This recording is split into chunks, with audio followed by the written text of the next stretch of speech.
And spokesperson Mark Burke says his party will continue to expose suspected corruption and governance failures at the Public Investment Corporation until the organization is depoliticized. The party is waiting legal approval before tabling its pension protection bill in Parliament to make amendments to the PIC's governance structures that will disallow any political appointment, including the Deputy Finance Minister chairs the PIC board.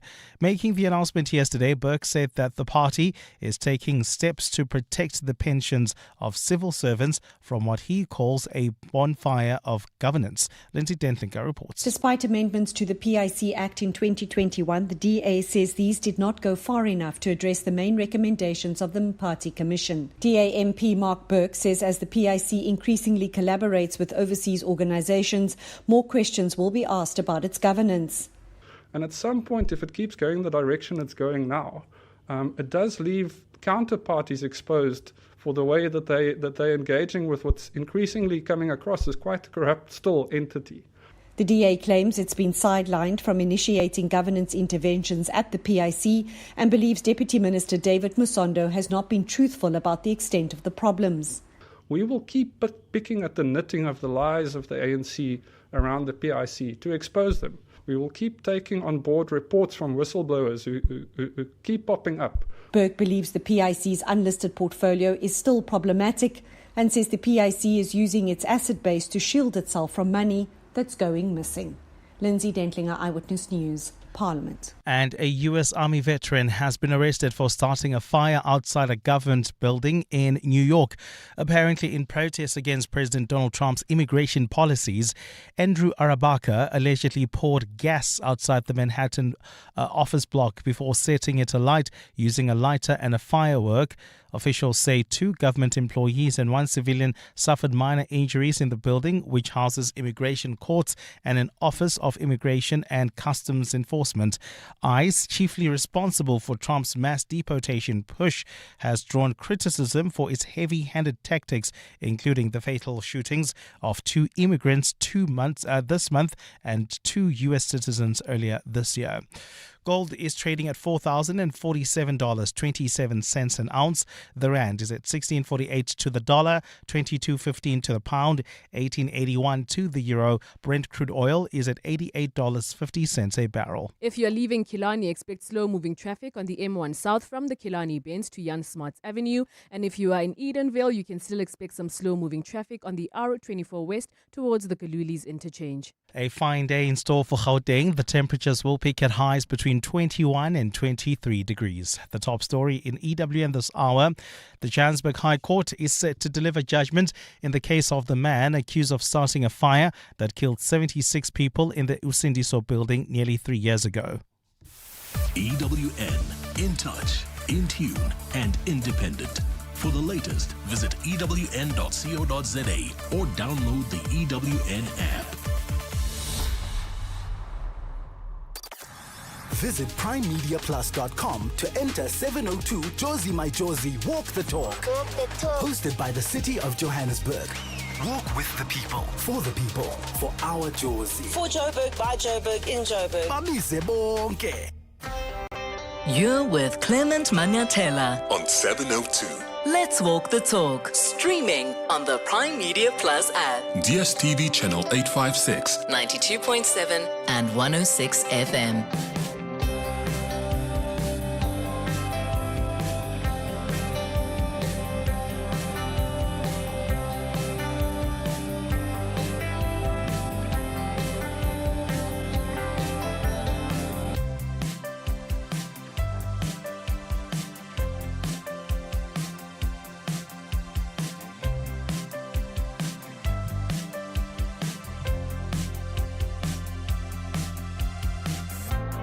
Seven minutes after 9 o'clock. Dumelang. Welcome to the Tuesday edition of the Clement Manyathela Show. It's great to have you with us here on 702. I hope you are good this morning and that your morning is going well so far. It's a big day today at the Madlanga Commission. Big because we are expecting the head of the Investigative Directorate Against Corruption, that's IDAC, Adv Andrea Johnson, to appear before the Madlanga Commission this morning. What do you want to hear from her? what do you want her to address? So there are two significant things that come to mind for me. One is, did she assist Feroz Khan with a complainant against him? So did she send Feroz Khan a complainant's information or details about a complaint against Feroz Khan? So what is the relationship that she has with Feroz Khan? That's going to be important to establish. But two, there is a lot that was revealed last week by Brian Padayachi, the senior investigator at IDAC, about what they followed as processes when they were following up on the charges against the crime intelligence head, Dumisani Khumalo, and other crime intelligence officers. And the question really is, how did Andrea Johnson, as part of the leadership, how did they satisfy themselves that there's a strong case here? Because as great as it is to ask the investigator, who couldn't really respond sufficiently and quite rationally to some of the key questions that were asked by the commissioners and even the evidence leader, I think that we still need to find out from the head of IDAC. Because I do wonder, hearing what she has heard so far at the Madlanga Commission, what does she think needs to be done? What does she think of the processes that were followed before these cases were enrolled against Dumisani Khumalo and others? I hope she gets to clarify that too. What do you want to hear from her? What are you expecting? You can give me a call on 011-883-0702. WhatsApp's on 072-702-1702. Remember, she was meant to testify before the commission last week but failed to appear, and her lawyers were informing the commission that she got ill and she was rushed to hospital, and she provided the commission with what Justice Madlanga termed a useless medical certificate. And then we found out last week, having a conversation with the NPA spokesperson, Kaiser Khanyago, that she's back at work. Like she never left. And it was funny because when I said to Kaiser, wait, wasn't she sick and rushed to hospital on Monday? And then Kaiser says, no. She's fine now. Well, clearly she is, because she's expected to appear this morning at 9:30 at the Madlanga Commission. And I hope we can take you there live so we can hear from the beginning, because I suspect they will address, or she at the very least will apologize to the commission and explain what happened to her on Monday when she was meant to appear here. So let me know your thoughts, your expectations today as we count down to the testimony of Andrea Johnson. 011-883-0702. You can send your WhatsApps as well on 072-702-1702. Take a listen to the testimony at the Madlanga Commission by someone who revealed that Andrea Johnson was actually the one who sent a complainant's information or even affidavit to Feroz Khan. This was the former Hawks official, Colonel Cobus Rolofse. Remember what he told the commission? The colonel informed us that on 4 July 2018, while she was working in the office, General Khan, who was attending a meeting in the main boardroom, approached her, handed his cell phone to her and requested her to give her email address to the person on the other end of the phone. General Khan told the colonel that the person on the other end was Andrea.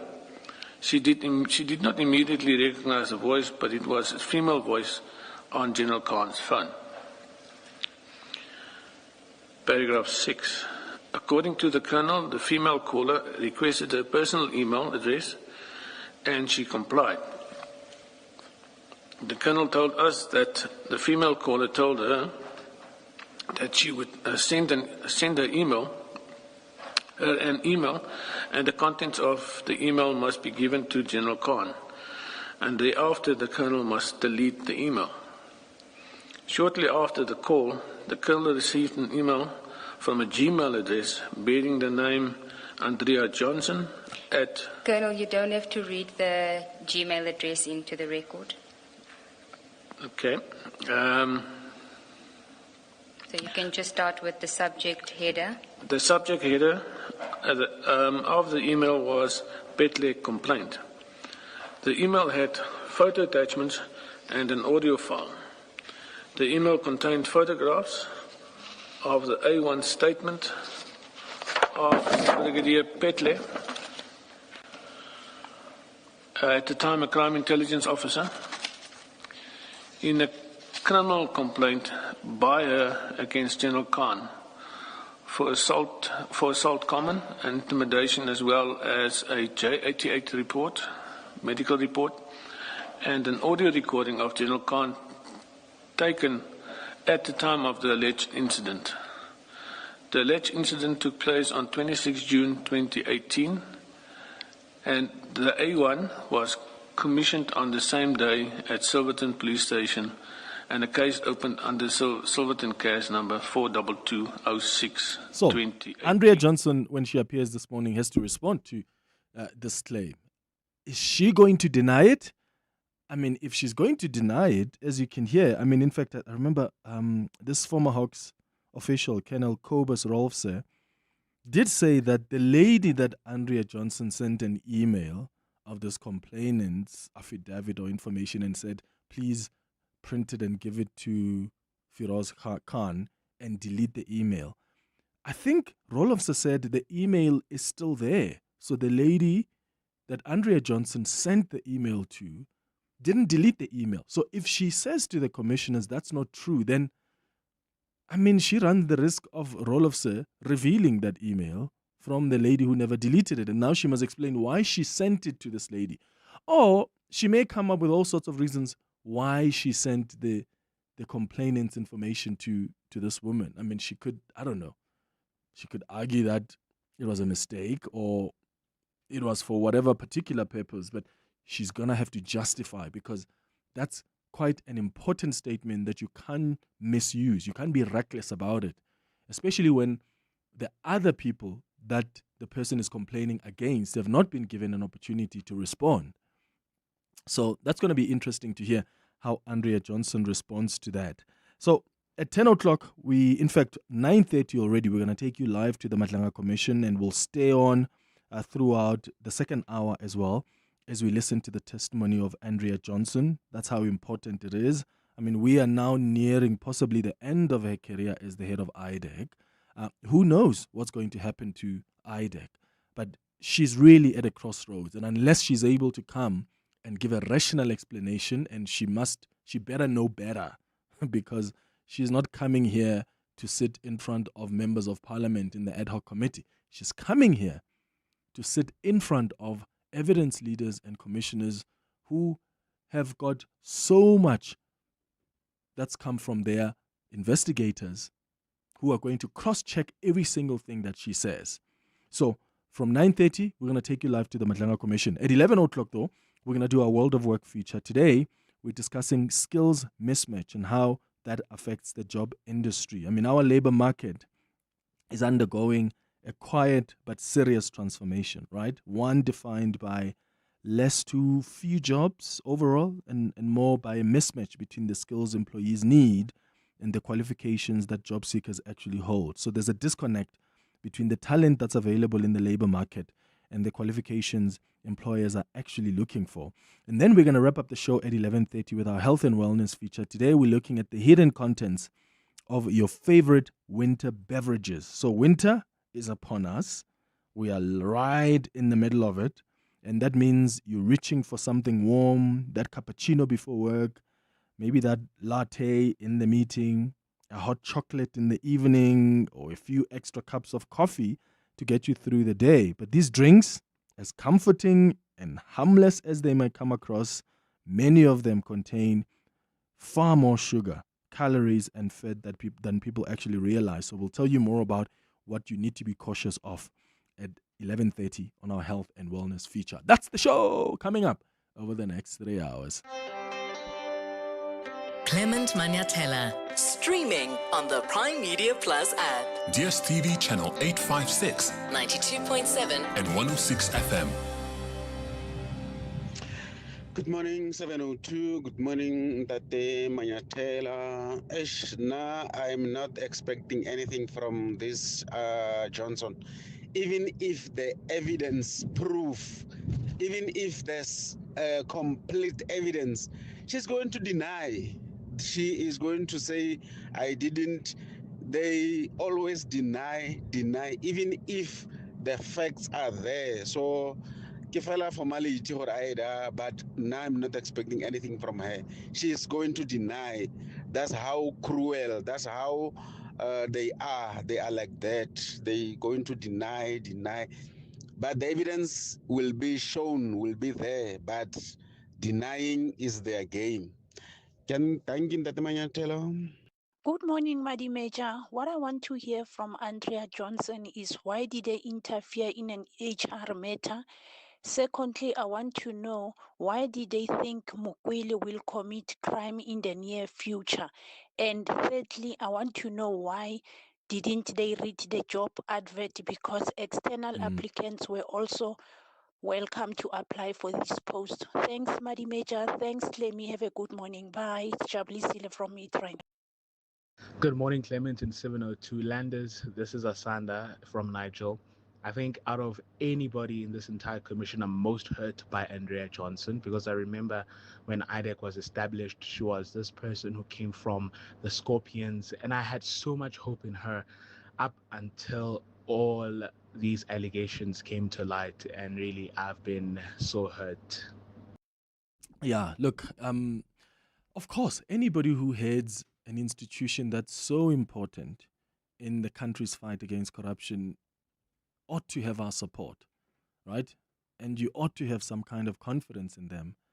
But my goodness, when things start tumbling down like we have seen, and a lot begins to be revealed, you've got to ask yourself, is this the right person for the job? There's clearly a fight here that's happening. In fact, I was reading an opinion piece this morning by the editor-in-chief of News 24, Adrian Basson. It's titled, Criminals, ANC Rogues Will Rejoice at IDAC Assault. And the argument that he makes in this opinion piece is that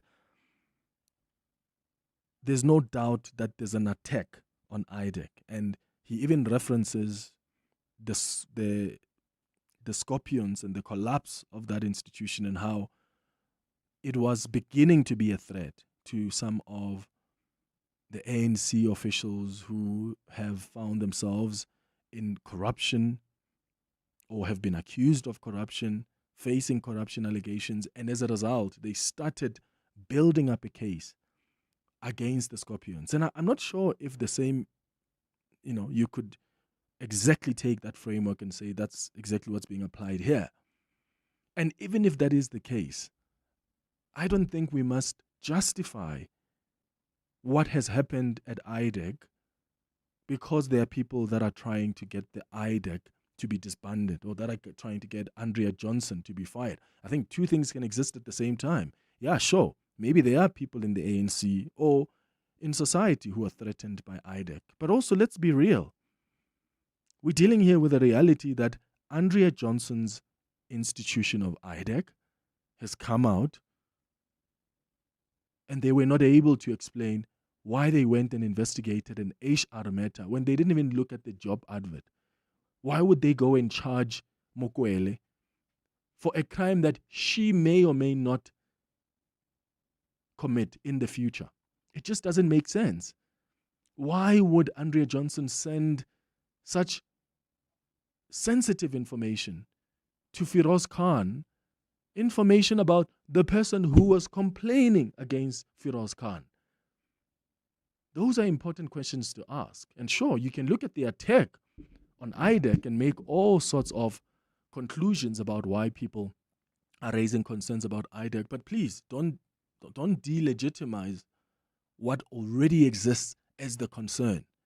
Let's address those concerns, and then we can also separately address whether or not there are attacks on IDAC. As far as I am concerned, what I have seen so far has been the exposure of an institution some of whose officials are beginning to really use that institution and their powers to fight political battles. And that is unacceptable. That is not what we should have when it comes to an institution that's supposed to serve you and I as the public. It's 23 minutes now after 9 o'clock. More of your calls and WhatsApps after the break. Success doesn't wait. It doesn't copy. It doesn't ask permission. It moves. Powered by 125 kilowatts of turbocharged performance, 270 Newton meters of torque, and a 7-speed DCT transmission. Designed with electrically adjustable front seats, wireless Apple CarPlay and Android Auto, and an 8-speaker Sony sound system. The new Jetour Dashing. Success looks different from 429,900. Get behind the wheel today. What if your top performer was struggling with debt, financial pressure, or problems at home? 66% of all counseling cases are rooted in financial stress. The impact often shows up at work through absenteeism, reduced productivity, disengagement. So Kaelo Lifestyle supports employees by providing access to financial and legal guidance and tools to help them successfully navigate life's challenges. If you're looking to support your people beyond the workplace to help them perform better within it, visit kaelo.co.za. That's kaelo.co.za. Today, standing out in the job market is more important than ever. Postnet and Huru are here to help you succeed. Did you know that many organizations require a criminal record check before hiring? From educators to retailers, drivers to lawyers and more, Postnet has you covered. From just 335 Rand, add a Huru criminal record check to your CV and stand out from the crowd. Visit your nearest Postnet today. Postnet, helping you succeed.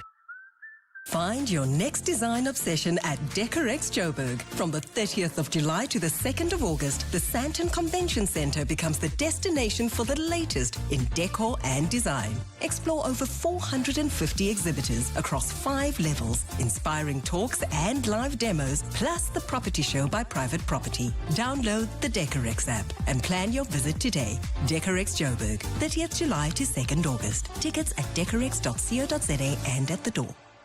Imagine what 25,000 Rand could do for your business. This week, 702 and Budget Business Insurance are giving business owners the chance to win their share of 100,000 Rand with the Budget Biz Box Bonanza on 702 Breakfast with Bongani Bima. Whether you own a beauty salon, retail store, you run your own guest house, or any other business, this is for you. Visit primemediaplus.com. Tell us the boldest move you've made in your business, then get an obligation-free business insurance quote from Budget Business Insurance, and we could call you this Friday to fuel your next big move. Budget Insurance is a licensed non-life insurance FSP. T's and C's apply. Your voice. Your station. Your open line. Walk the talk with Clement Manyathela on 702. 26 minutes after 9 o'clock. Let's go back to your WhatsApps on 072 702 and 702. Mr. Madimeja, I am expecting Shamila Patohi stance. That's all I'm expecting from this lady. Because I don't think she's got much more to offer us than the arrogancy. Last one year.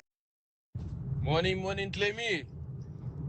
You remember one CIC saying Andrea is Winnie Mandela multiplied. Hey, now the dots have connected why you were saying that. Now the dots have connected that one leader of the Red Party was saying he's Mandela, Winnie Madikizela Mandela. Hey! Yeah, look, to be fair, guys, I mean, Andrea Johnson could still be Winnie Mandela multiplied. I mean, Winnie Madikizela Mandela was not a perfect person, was she? Remember last week, Friday, we spoke to her granddaughter, Swati, who was so candid, who was also, by the way, the co-producer of the trials of Winnie, Madikizela Mandela on Netflix. And if you haven't listened to that interview, I want to encourage you to go listen to it.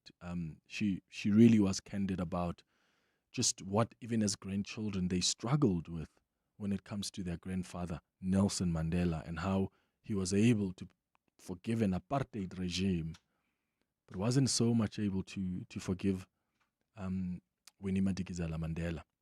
So the point I'm trying to make is, so what if Julius Malema, and I played you that clip last week, I know, but So what if Julius Malema says this man is, Andrea Johnson is Winnie Madikizela Mandela multiplied?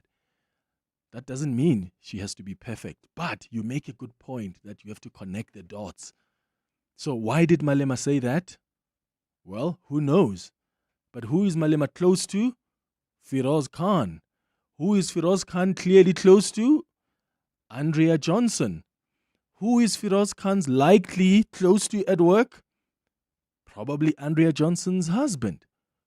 Who knows? But it's important for us to connect these dots because they help us get to the bottom of what could be at play here. All right, Andrea Johnson, I see her now settling down on her chair. She looks a little bit nervous. Quite different from when she appeared before the ad hoc committee. So I'm going to take a quick ad break. When we come back, we'll do the headlines and I'm going to take you straight to the Madlanga Commission to hear what she's had to say. Drivers, this winter, South Africa's roads can change in seconds. One moment it's clear, next, dense fog blinds your view. Don't drive on memory, drive on visibility. If you can't see clearly beyond 50 meters, pull over safely at the nearest truck stop. Stay alert, stay alive, check your surroundings and inform others. See and be seen. Let's navigate winter roads together. This message is brought to you by the National Department of Transport.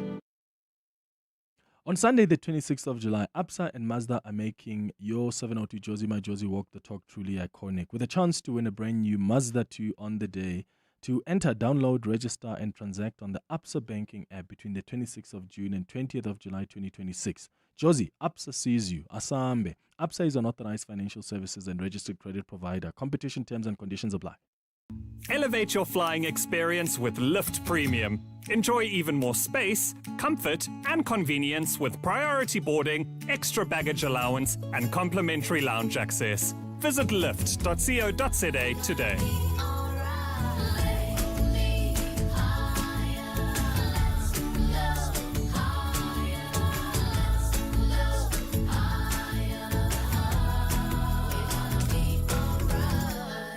Welcome to Nando's Taste-Testimonials. It's the flavor!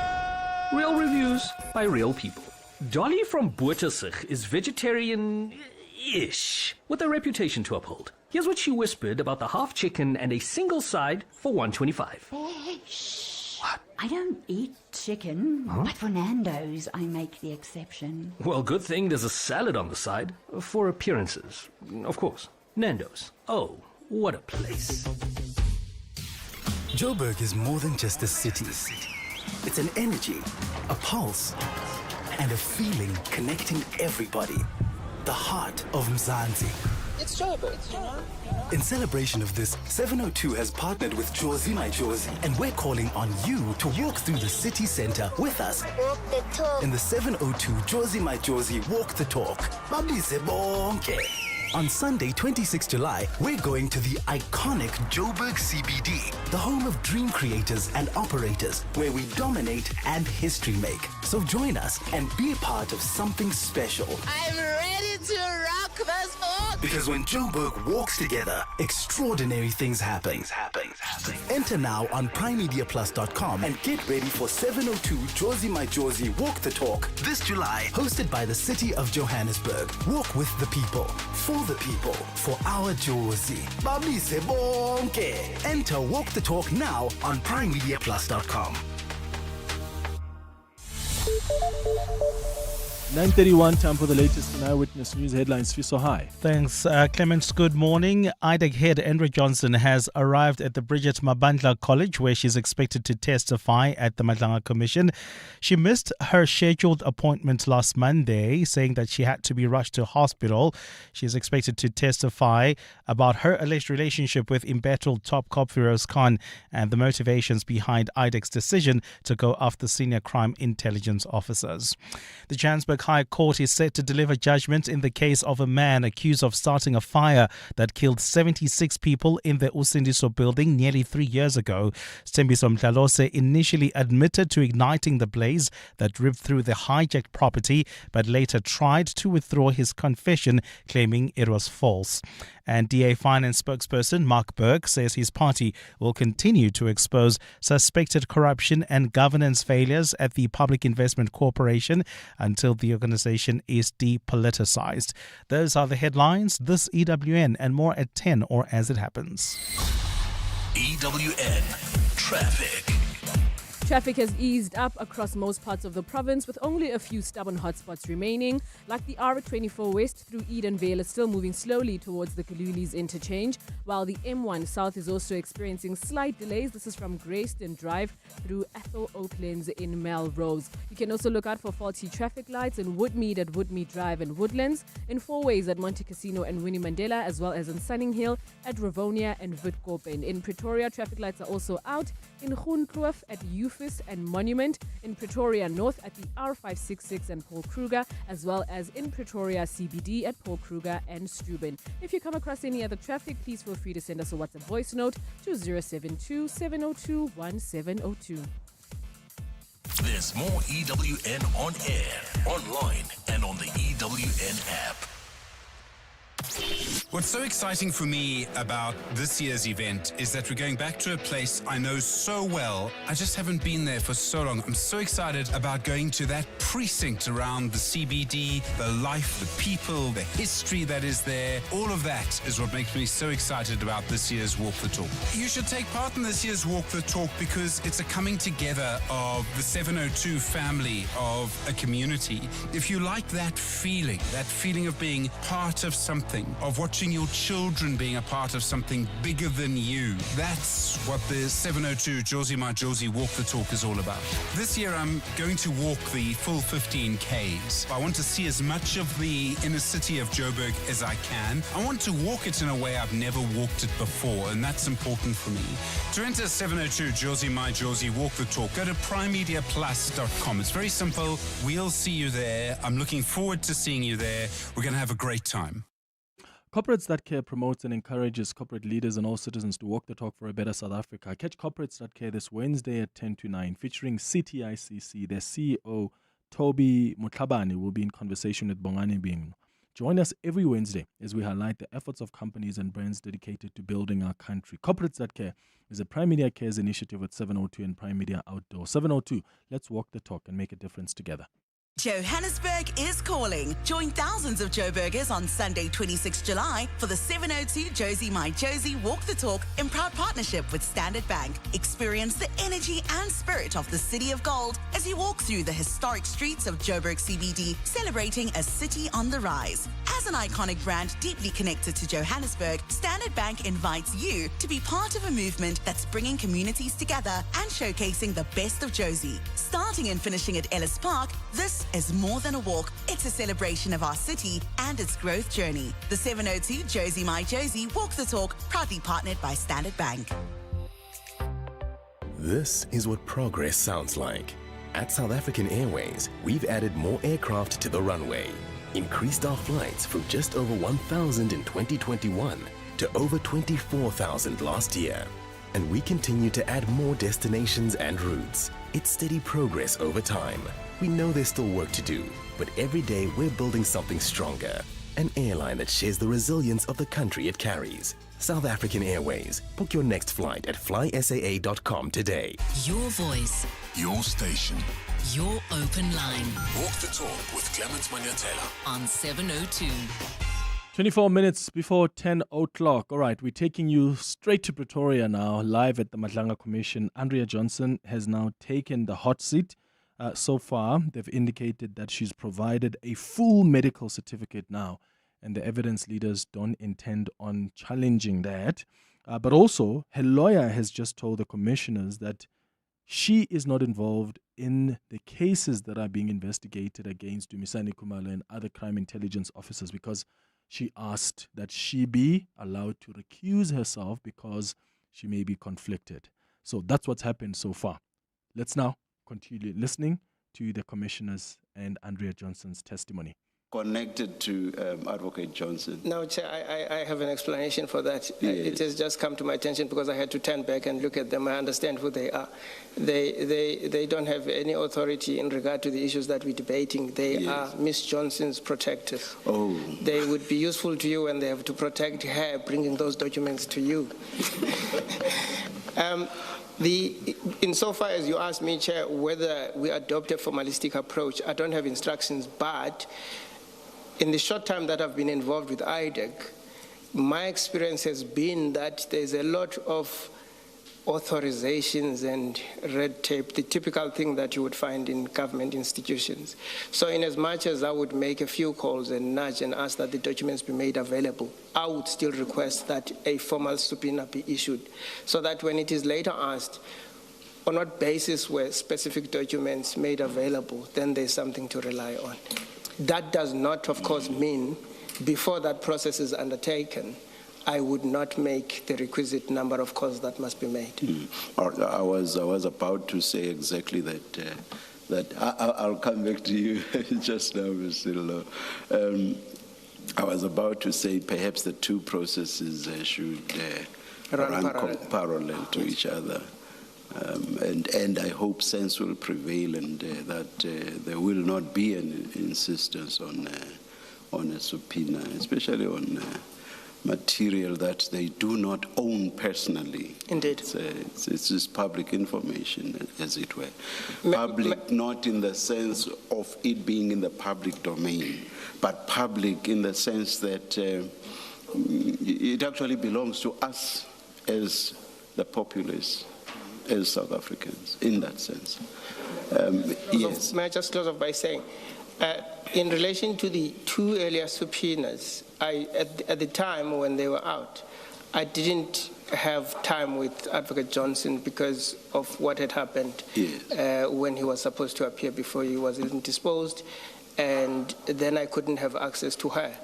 But I only then was able to have a consultation with her yesterday. This is when I got the instruction as to what is happening with specific documents that relate to General Khumalo and others. Thank you, Chair.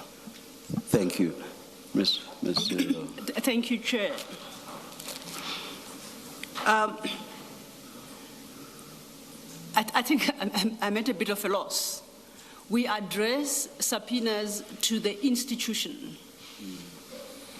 And it is not required of the Commission and its members to go locate this. Do you actually have a copy readily at hand now, just to read what it says? As Mr. Bodlani was addressing us, I did wonder in my mind to whom this subpoena or these subpoenas we're trying to call it up. Whether were addressed. Yes. And based on his submissions, I then assumed that probably they specifically refer to Advocate Johnson. They wouldn't. The subpoenas issued last week wouldn't specifically refer to Advocate Johnson. They would refer to IDAC or, as Mr. Padiache, Colonel Padiache was given to saying, to management of IDAC. Yes. And we have now the very head of that management sitting before you today. Whoever they are addressed to, insofar as they concern the affairs of IDAC, they don't belong to that particular individual. They are neither the prosecutor's documents nor the investigator's documents. They remain IDAC's documents. That person is deployed to execute certain functions, and if he or she were hit by the proverbial bus, the process would follow by a successor.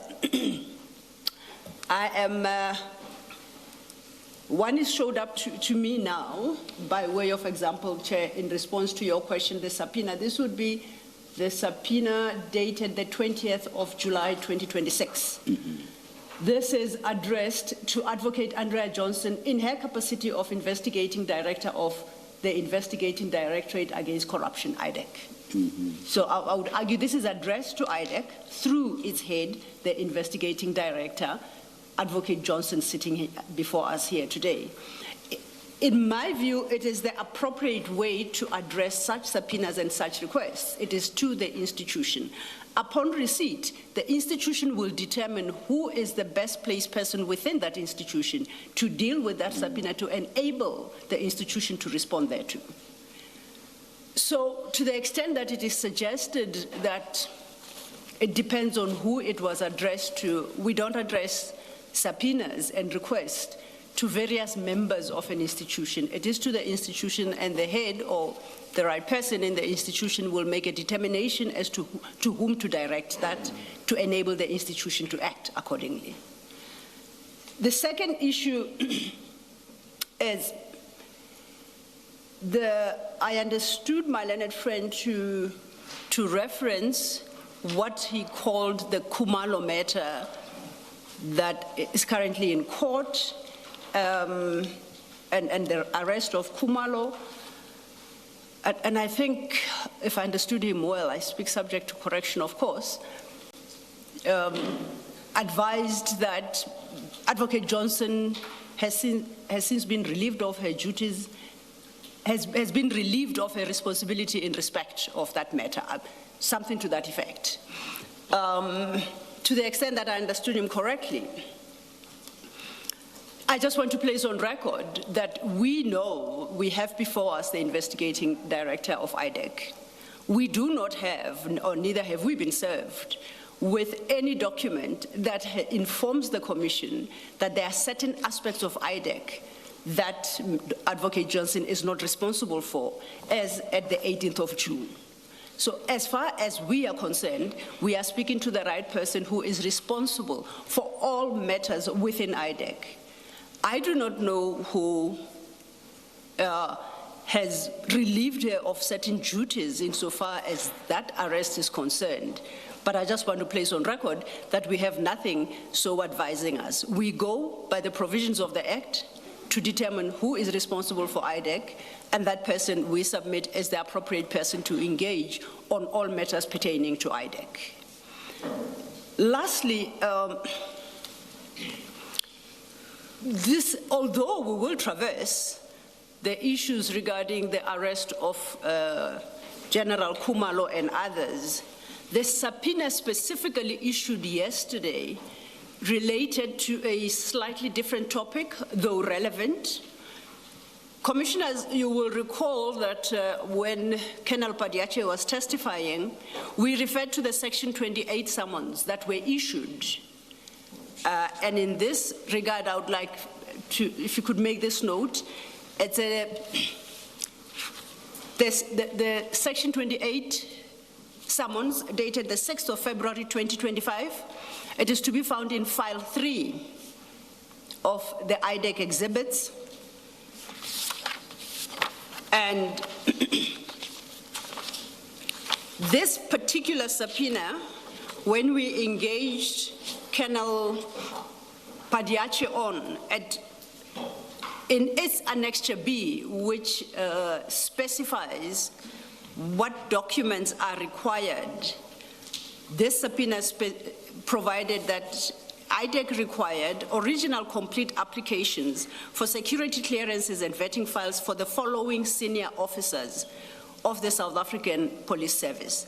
And it listed Lieutenant Generals Khumalo, Lushaba, Madondo, Ncube, Janse van Vuren, who we indicated was a contender for the post that Mrs. Mukwele was subsequently appointed to, Brigadier Mukwele herself, and Brigadier Bobby.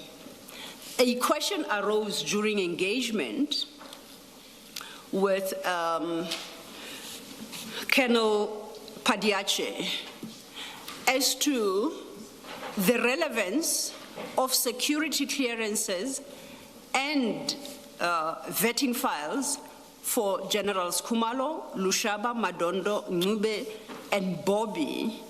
As the document indicates, it required their security clearances for all the ranks they have held within SAPS. His response was that when IDAC issues a Section 28 summons, it doesn't confine itself to a specific investigation. This was a broader investigation.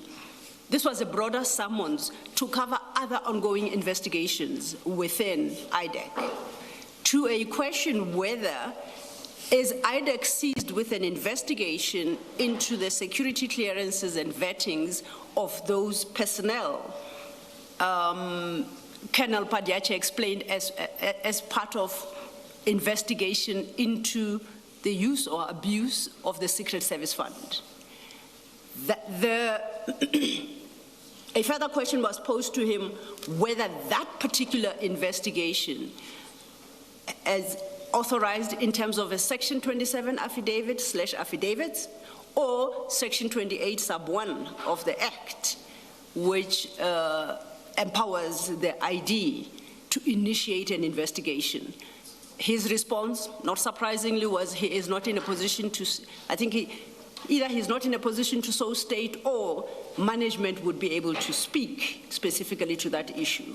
We then issued a subpoena regarding that particular bigger investigation that then entitles IDAC to request the documents as listed here in the Section 28, which go beyond the scope of what Colonel Padiache was investigating.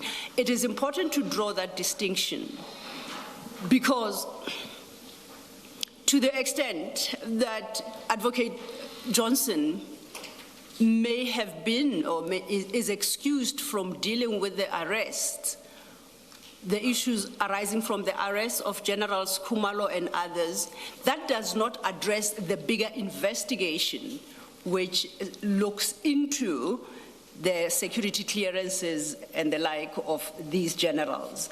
And it is the latter that we wanted documentation to, not the arrest. So I draw that distinction and I say that then the subpoena must be responded to and responded to positively because it doesn't deal with the arrest of General Khumalo and the others. Thank you. Thank you, Ms. Sildo. I see your mic already on, even though you would not ordinarily have a right to respond, but I wanted to ask you a question anyway. Maybe before you say what you want to say, let me just raise the issue I wanted to raise with you. Did Advocate Johnson, of her own accord, decide no longer to be involved in matters involving General Khumalo and the others with whom he is charged? Or did somebody divest her of the power to be so involved? And if someone, or rather, if the position is the latter, who divested her of the power? The position, Chair, is she made a request to be divested and it was granted. It was granted by the National Director of Public Prosecutions, as I understand it. Is that something that's done statutorily? I'm not aware. That kind of detail sort of is anterior the confines of my instructions and my brief. Yeah. I'll tell you why I'm asking. I'm asking because if, for example, one is not able to point to a specific statutory power, that one informs the request and two informs the granting of the request, I would suggest that there is no way that she can walk away from powers that resort with her, which would include doing whatever is necessary, but which happens to relate to the, let me loosely say, Khumalo cases. Therefore, she cannot, if there is no statutory basis, not respond to the subpoena. What would your response be? But of course, I'm making this suggestion purely on the assumption, or rather, let me not even say it's an assumption. I'm making this suggestion in the event that there is no statutory basis for the request and the granting of the request. Chair, I would agree with you And again, the answer is on the basis of if, because, as I've said earlier, that matter falls anterior to the confines of my brief. So it's not an issue that I considered, investigated, and adopted a particular view in relation thereto. I didn't at all. Okay. May I but quickly... it is something that I must now, that it has arisen, quickly consider. Yes. May I just make what I think is a sensible and practical approach. May I suggest that during the tea break, as you take whatever instructions you will be taking, but that there be an engagement between you and Ms. Sillo on how best to resolve this practically. And of course, from where I'm sitting, a practical resolution would be a response to the subpoenas, and if there is no legal impediment on IDAC's side for the material required by the subpoenas to be provided. That's what I consider to be a sensible and practical resolution to all of this. We just cut across any formalities. Chair, if I may make this indication, yes. I've Yes. just received an instruction that the NDPP has issued an instruction that these documents be made available, hopefully during the course of the day today. So I would imagine that as we are here debating, there are people who are tasked with this responsibility, so that at some point during the course of the day today, I will give an indication as to how far that process is. That practical resolution is most appreciated. Thank you very much. Thank you, Chair. Thank you. Thank you, Chair. That then addresses the issue of the subpoenas and documents requested. We will restructure our approach to Advocate Johnson's testimony to accommodate the receipt of those documents. How do you propose dealing with this?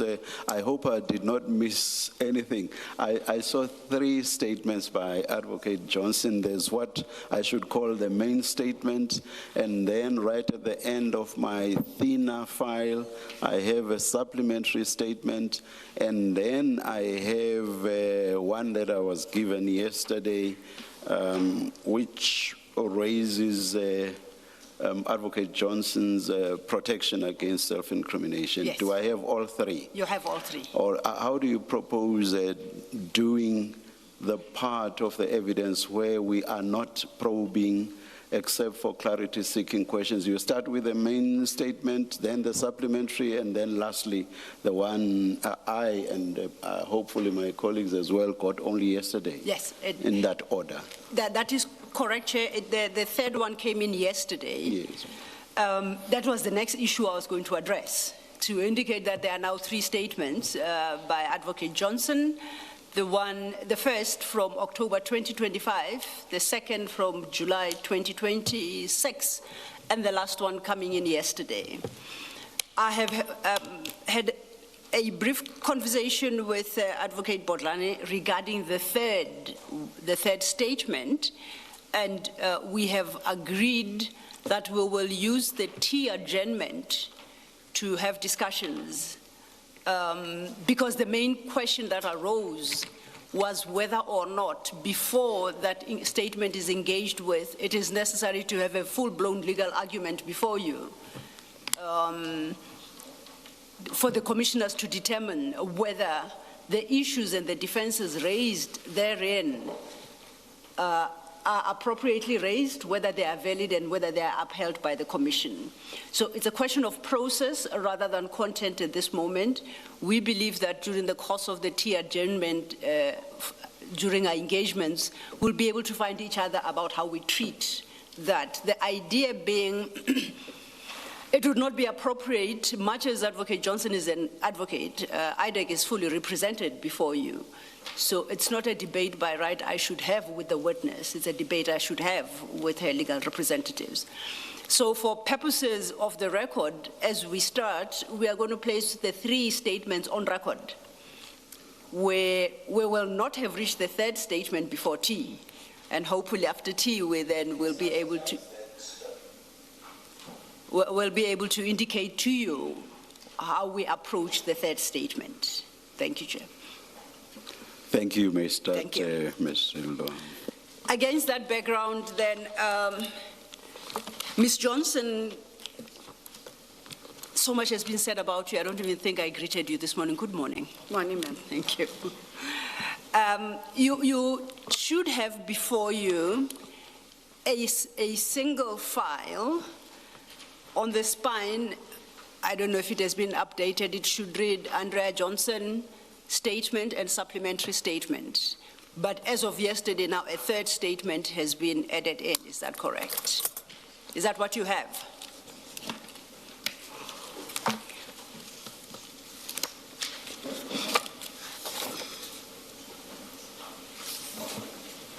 That is correct. Thank you. So then that confirms that you have supplied statements to the Commission, and those are contained in the file that I have referenced. There are other numerous files around you that for the moment you do not concern yourself with. To the extent that it's necessary, I will specifically, or the commissioners will specifically refer you to a file and to locate a particular document upon which we'll then have an engagement. You will have assistance in finding your way around the files, so don't worry about that. Let's turn then to what you call your first statement under tab 1. This, on my record, is a undated statement running into 12 pages.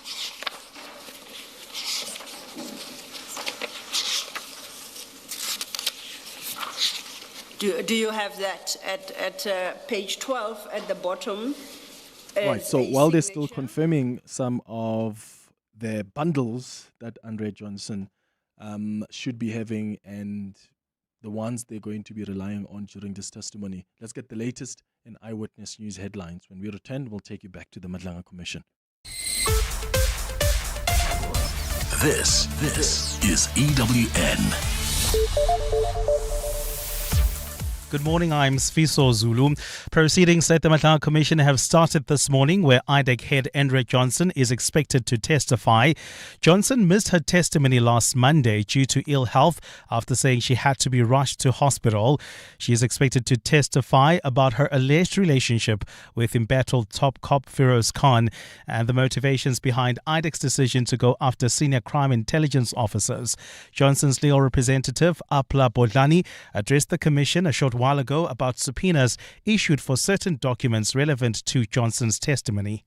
My instructions are the documents concerning the arrest and prosecutions relating to General Kumalo and others are no longer in the possession of Ms. Johnson, nor is she responsible for them. The instructions does that mean IDAC as a whole, no longer in the possession of IDAC?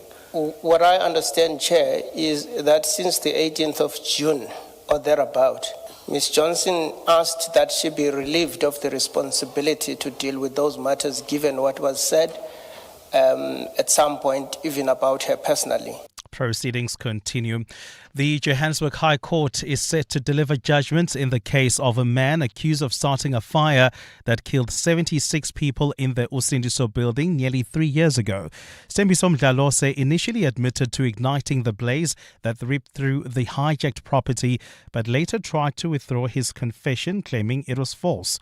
During his trial, Mdlalose attempted to have his confession thrown out, but the Johannesburg High Court dismissed his application. Kosikona Malingamnisi reports. Stembiso Mdlalose's case has taken several dramatic turns since his arrest. In January 2024, he admitted to starting the fire while trying to burn the body of a man he claimed to have killed during an altercation. He later confessed a second time. However, during the trial, Mdlalose withdrew those admissions, insisting they were false. He claimed he had been under the influence of drugs when he confessed. He also denied ever killing anyone, telling the court that he's never even killed a bug. The NPA has maintained confidence in its case. Mdlalose, meanwhile, has repeatedly insisted he believes he will be acquitted, saying he remains confident in his legal team's handling of the case. Or see Kona Malingamnisi, Eyewitness News. Please note the following story contains graphic details. Limpopo police are searching for a man accused of killing a woman and dumping her body in a pit toilet. Police say the 40-year-old's family found the body covered with a blanket on Sunday morning in her home in Halambani near Thohoyandou. Officers say her injuries suggest she was assaulted. The police's Malisela Letwaba says the detectives traced a person of interest to his home, but he could not be found. Members of the public with information that could assist police are urged to contact Investigating Officer Sergeant Tuso Nengovela on the number 061 446 3487 or the nearest police, or may share information on MySubs app. DA Finance spokesperson Mark Berg says his party will continue to expose suspected corruption and governance failures at the Public Investment Corporation until the organization is depoliticized. The party is waiting for legal approval before tabling its pension protection bill in Parliament to make changes to the PIC's governance structures that will disallow any political appointment, including the Deputy Finance Minister chairing the PIC board. Making the announcement yesterday, Berg said the party is taking steps to protect pensions of civil servants from what he calls a bonfire of governance. Lindsay Dendlicker reports. Despite amendments to the PIC Act in 2021, the DA says these did not go far enough to address the main recommendations of the Mpati Commission. DA MP Mark Burke says as the PIC increasingly collaborates with overseas organizations, more questions will be asked about its governance. And at some point, if it keeps going the direction it's going now, it does leave counterparties exposed for the way that they're engaging with what's increasingly coming across as quite a corrupt still entity. The DA claims it's been sidelined from initiating governance interventions at the PIC and believes Deputy Minister David Musondo has not been truthful about the extent of the problems. We will keep picking at the knitting of the lies of the ANC around the PIC to expose them. We will keep taking on board reports from whistleblowers who keep popping up. Burke believes the PIC's unlisted portfolio is still problematic and says the PIC is using its asset base to shield itself from money that's going missing. Lindsay Dentlinger, Eyewitness News, Parliament.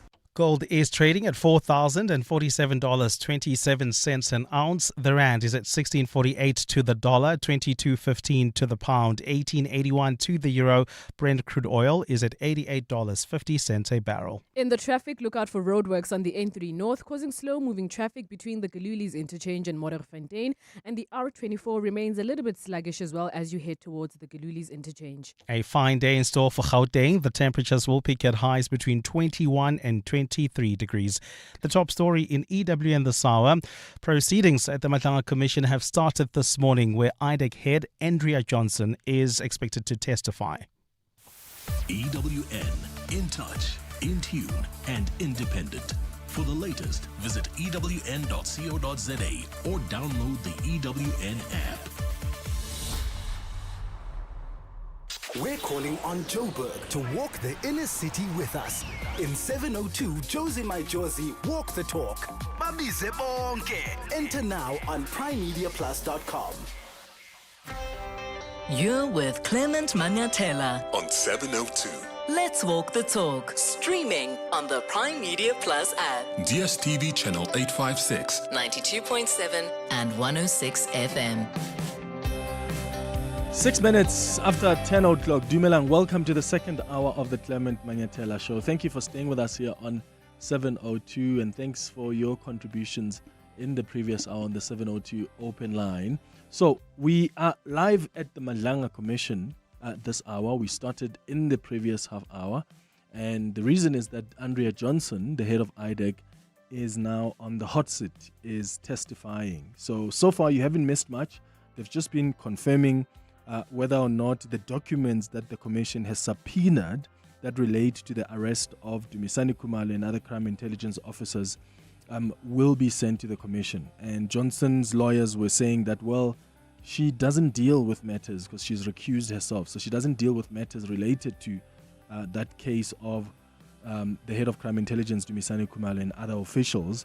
But the lawyer has since clarified that the NDPP, the head of the NPA, has issued an instruction that the documents be sent to the Commission today. So we wait and see if that will happen. But right now, let me take you back to the commission, because Andrea Johnson now is taking us through her career and what she has done before and the experience she has before they get into the details of her testimony today. At Special Operations, colloquially the Scorpions. In the year 2007, I completed part-time at the University of Johannesburg a diploma in criminal justice and forensic auditing. It was just a one-year diploma. I do have short courses that one would have attended, both in terms of management, project management, and those things that relate to your work in terms of being a prosecutor. I also did attend this, well, not as it currently stands, the Justice College prosecutor course in February and March of 1997. This building most certainly didn't look like this back then, but I was then appointed as a prosecutor, commissioners, on the 1st of June, 1996. I commenced prosecuting at the Alberton Magistrates Court. I was there till April of 1997. I went to the Regional Court in Germiston, and on the 1st of June 1998, I commenced duties at the office of the then Director of Public Prosecutions in Johannesburg under Attorney General De Vries, and shortly before then it had become the National Prosecuting Authority. I was a state advocate, and on 1 December 1999, I became a senior state advocate at the colloquially called Scorpions in Pretoria. I was there and became a Deputy Director of Public Prosecutions in April of 2004, which position I then held up until the 1st of March 2022. However, when the Scorpions disbanded in July of 2009, we were allowed to choose a Director of Public Prosecutions office. I was at the office of the Director of Public Prosecutions here in Pretoria, in Church Square, and I remained in that establishment up until February of 2019, and in February of 2019, I moved to the NPA's head office in Silverton, where I oversaw as the national coordinator the organized crime portfolio up until I became the ID on the 1st of March 2022, which position I hold to date. I'm sure that suffices, unless commissioners... And before this appointment, throughout, you held the substantive position of Deputy Director of Public Prosecutions. That is correct. I think it's about 16 or 17 years. All right, thank you. Thank you so much, Advocate. We can now turn to the actual statement, and you take us through it at your pace. Thank you.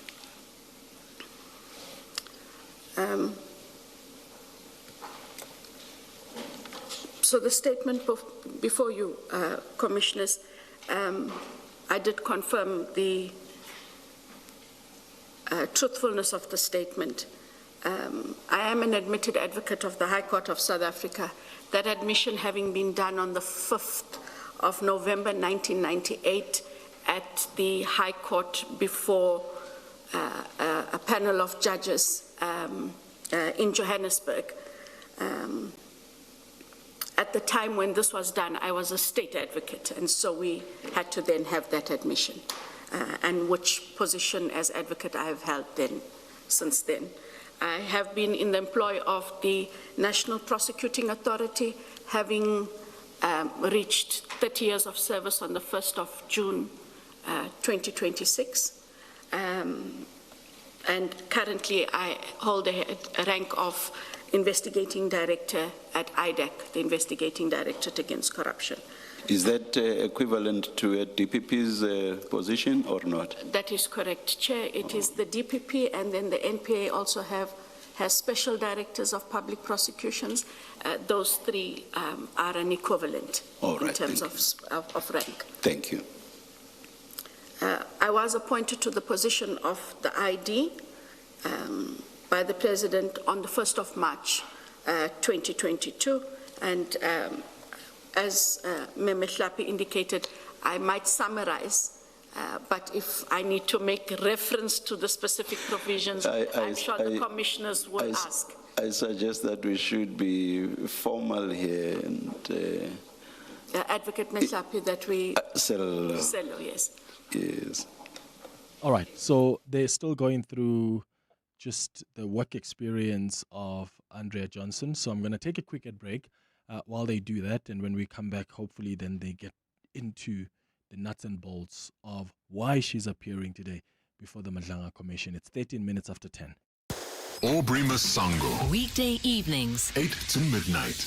The public protector has come out to say the problem is that the municipalities don't have capacity to investigate and watch over, I suppose, the operations of spaza shops as they prepare food and sell food. Of course, if all of these months were spent to get to that conclusion, what we need to know is who is to be held accountable for that. Children died, and we're told, no, it's because of a system failure.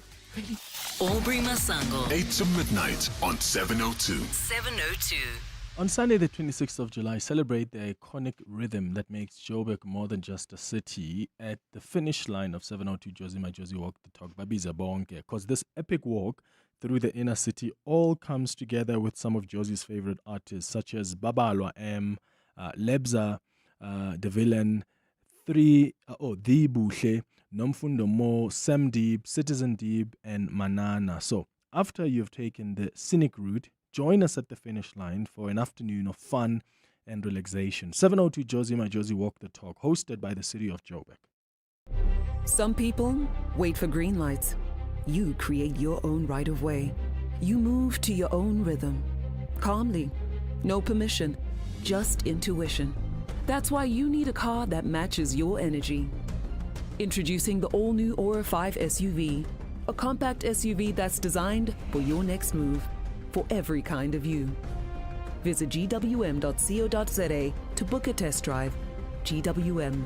Go with more. Since its establishment in 1990, thousands of successful leaders in the legal profession have walked through the doors of the Law Society of South Africa's School for Legal Practice. Not only do we promote professional training, but our lead schools across the country provide training in over 25 learning programs. For the best practical vocational training course for future leaders, come to LEAD. Visit our website on lssalead.org.za. LEAD, your #1 school for legal education. You're with Clement Manyathela. 702.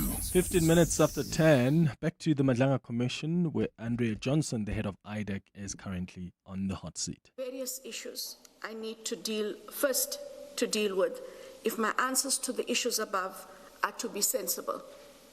Thus, I have structured the affidavit as follows. 6.1.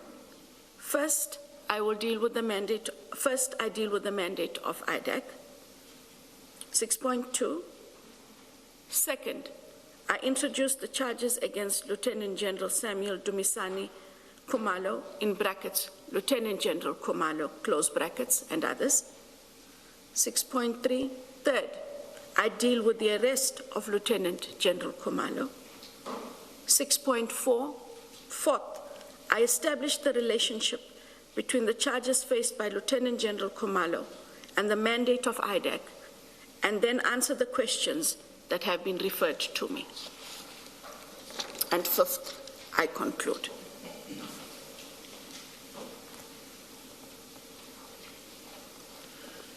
Apologies. We turn to A, the mandate of IDAC. Paragraph 7. IDAC is a creature of statute. It is founded in terms of Section 7(1) capital A of the NPA Act as amended. 8. It is mandated to investigate, carry out any functions incidental to investigations, These are set out in 7 in brackets 1 capital A close brackets of the NPA Act as amended. They are investigations, small a, relating to serious, high-profile or complex corruption, commercial or financial crime cases. Sub 1, arising from the recommendations of commissions of inquiry. 2, referred to the investigating director by the national director in terms of section 28(1)(b, or 3, referred to the investigating director in terms of section 27, subject to section 26(2). Paragraph B, relating to additional related offences or categories of offences, including common law offences of 1, fraud, 2, forgery, 3, uttering, 4, theft, and 5, any offence involving dishonesty.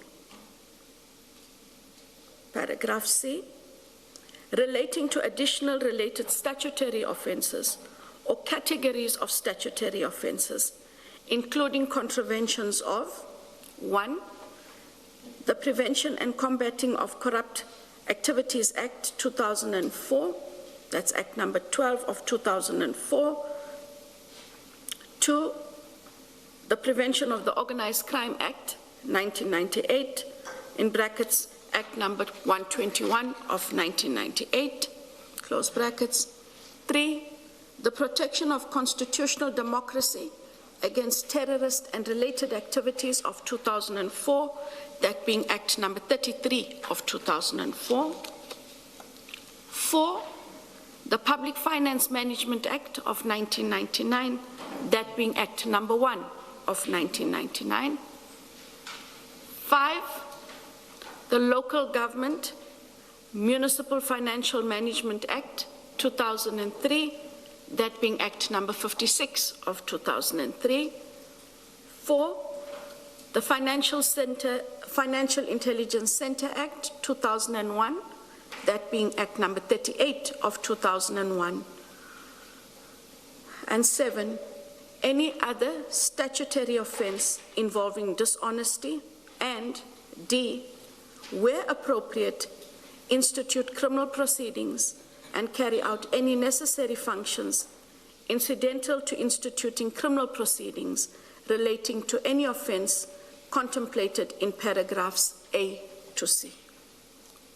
This may not necessarily be of relevance to what we are inquiring into, but I'm interested to know how you read the or between high profile and complex corruption in paragraph A of the section. How do you read that or?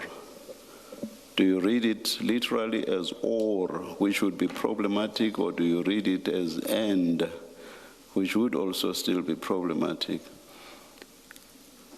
If it's the former, it would be problematic to investigate cases purely because they are high profile, even if they are not serious. But at the same time, if you read it as and, the problem there would be a case can be high profile, but not necessarily serious. I don't know whether it's an interpretative exercise that you've ever bothered to look into. Chair, if I'm in the right place, we are referring to paragraph A?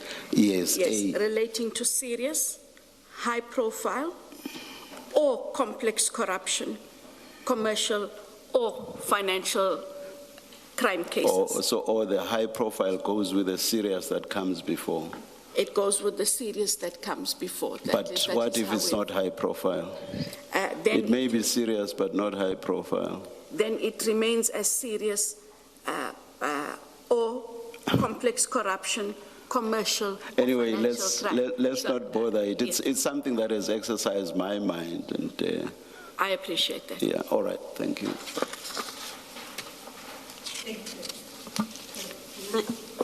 Advocate Johnson, good morning. In similar vein, can I just ask, how do you read B and C, which this part, relating to additional related offenses, and this similar wording in C, do you read them to have any relationship with A, with what is specified in A, or you read and operate on the basis that they're self-standing different kinds of offenses?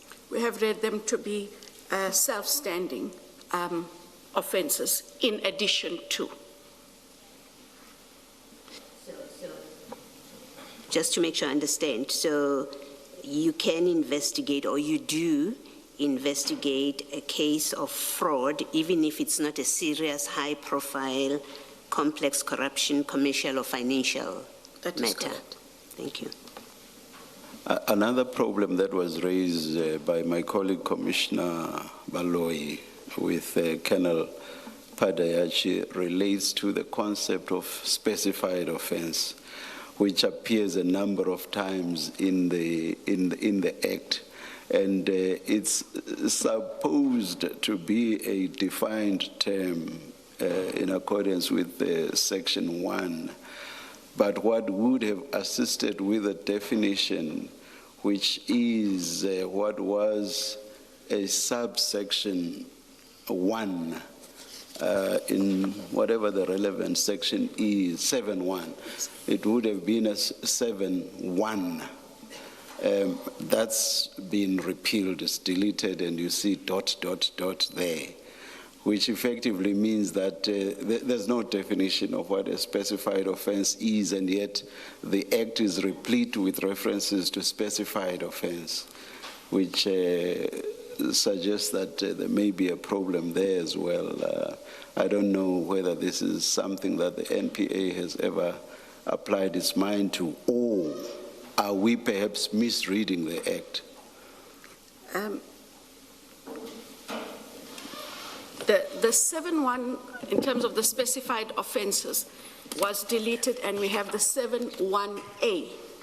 And we did raise that seems to have been an error in deletion. It was an error by the legislation, and the specified offenses should not have been deleted.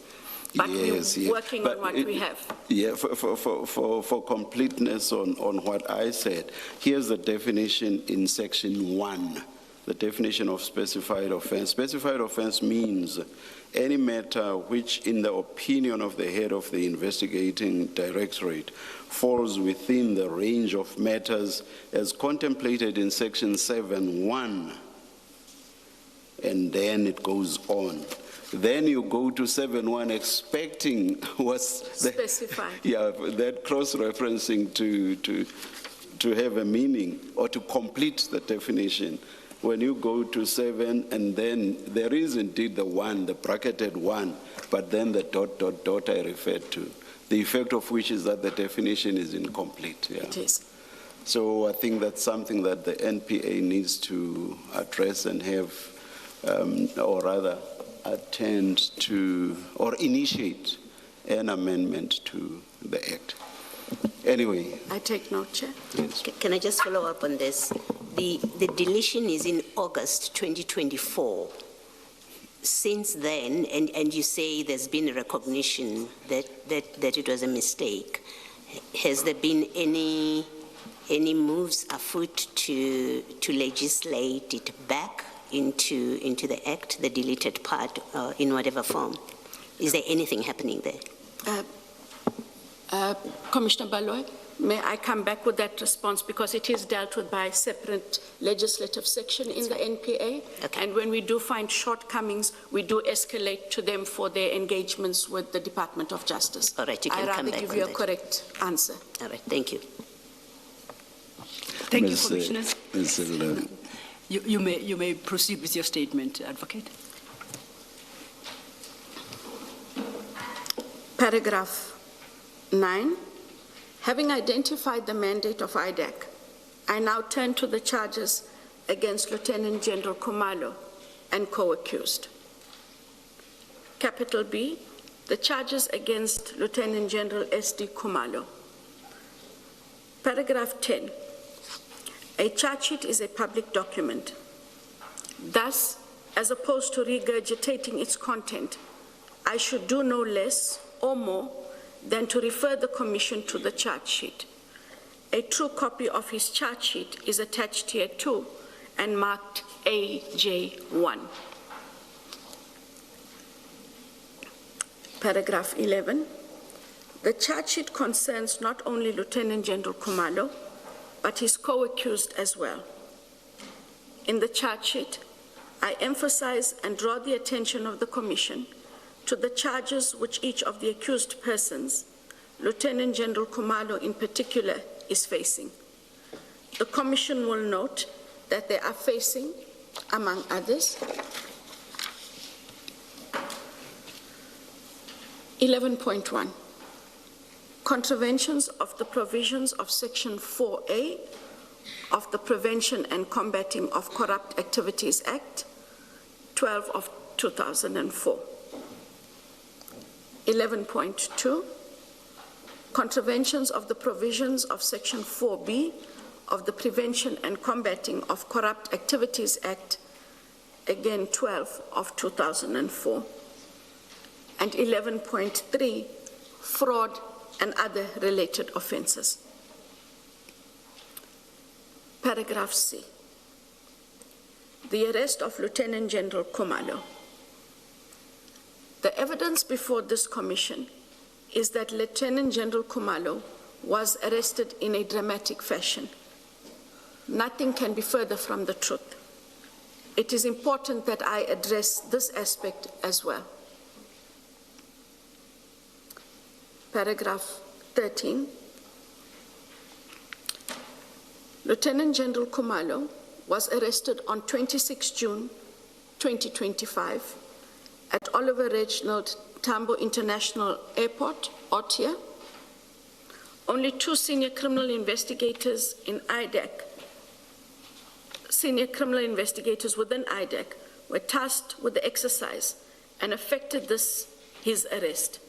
It was Mr. Sunil Belochan and Ayan Dambalo, in brackets, the investigators. If I may then pause here, yes. Commissioners,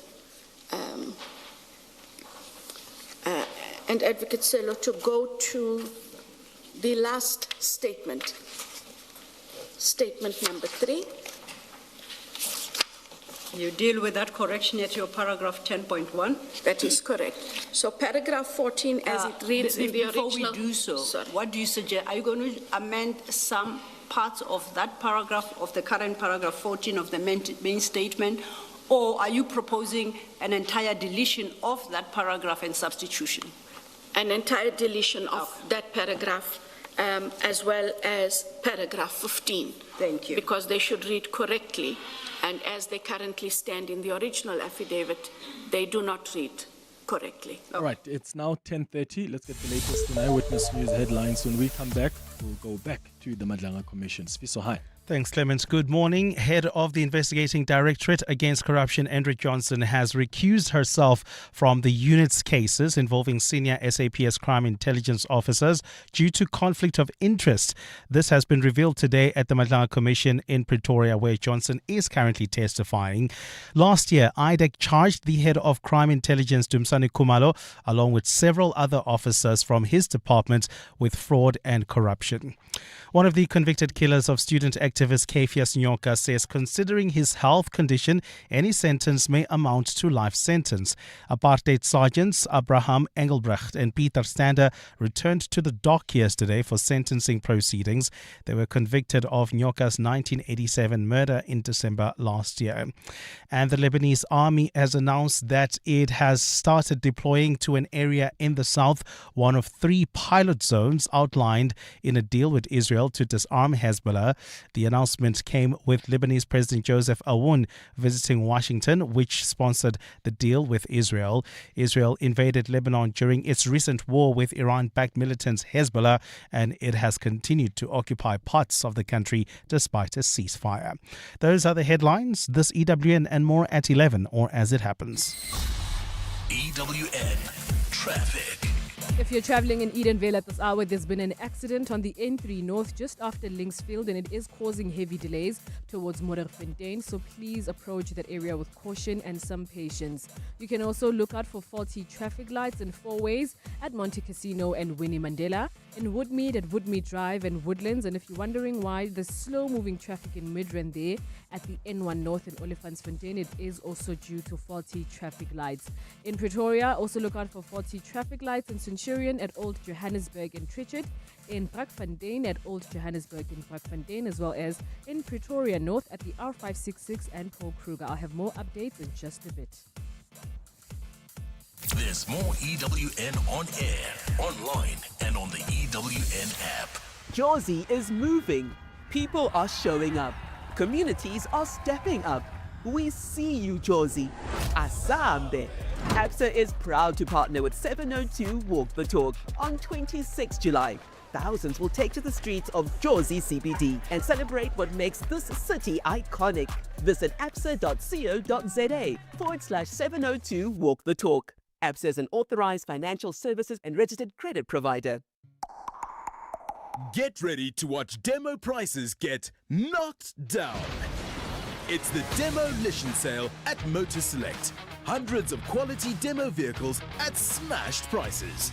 Come find the demo deal you've been waiting for and save big on your next car. The Demolition Sale is now on. Motor Select. Trusted value, trusted vehicles. Visit motorselect.co.za to find yours. T's and C's apply. To walk the talk is to turn words into meaningful actions. And it's what we at 702 are committed to doing every day. We're also committed to following the rules set out by the Broadcasting Complaints Commission's Code of Conduct. To give you balanced programming, fair comment, and accurate news. But if we stumble along the way and you feel we're not living up to the code, let us know on comment@702.co.za. And if after that you're still not happy, you can direct your complaint in writing to the Broadcasting Complaints Commission, PO Box 412365, Craig Hall 2024. For more, visit bccsa.co.za. 702. The Clement Manyathela Show. Let's walk the talk. 25 minutes before 11 o'clock. All right, Andrea Johnson now is detailing the arrest of Khumalo and what processes were followed before the arrest was effected, and dealing with the other allegations that have been made against her at this commission. Let's go back to the Madlanga Commission. In relation to the PKTT was not within our knowledge. At no stage was I, as the head of IDAC, aware that Lieutenant General Khumalo had anything to do with the PKTT, let alone being its convener. In any event, even had I been aware of same, such would have been irrelevant because of the reasons for his arrest. I have attached it to this affidavit and therefore placed his charge sheet at the disposal of this commission.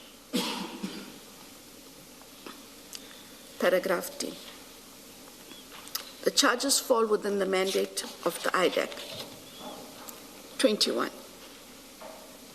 The allegations concerning Lieutenant General Khumalo and co-accused came to the attention of IDAC by way of a referral that was made in terms of Section 27 of the NPA Act. 22. Section 27 of the NPA Act provides that, quote, if any person has reasonable grounds to suspect that a specified offense has been or is being committed, or that an attempt has been made or is being made to commit such an offense, he or she may report the matter in question to the head of an investigating directorate by means of an affidavit or affirmed declaration specifying A, the nature of the suspicion, B, the grounds on which the suspicion is based, and C, all other relevant information known to the declarant, close quote.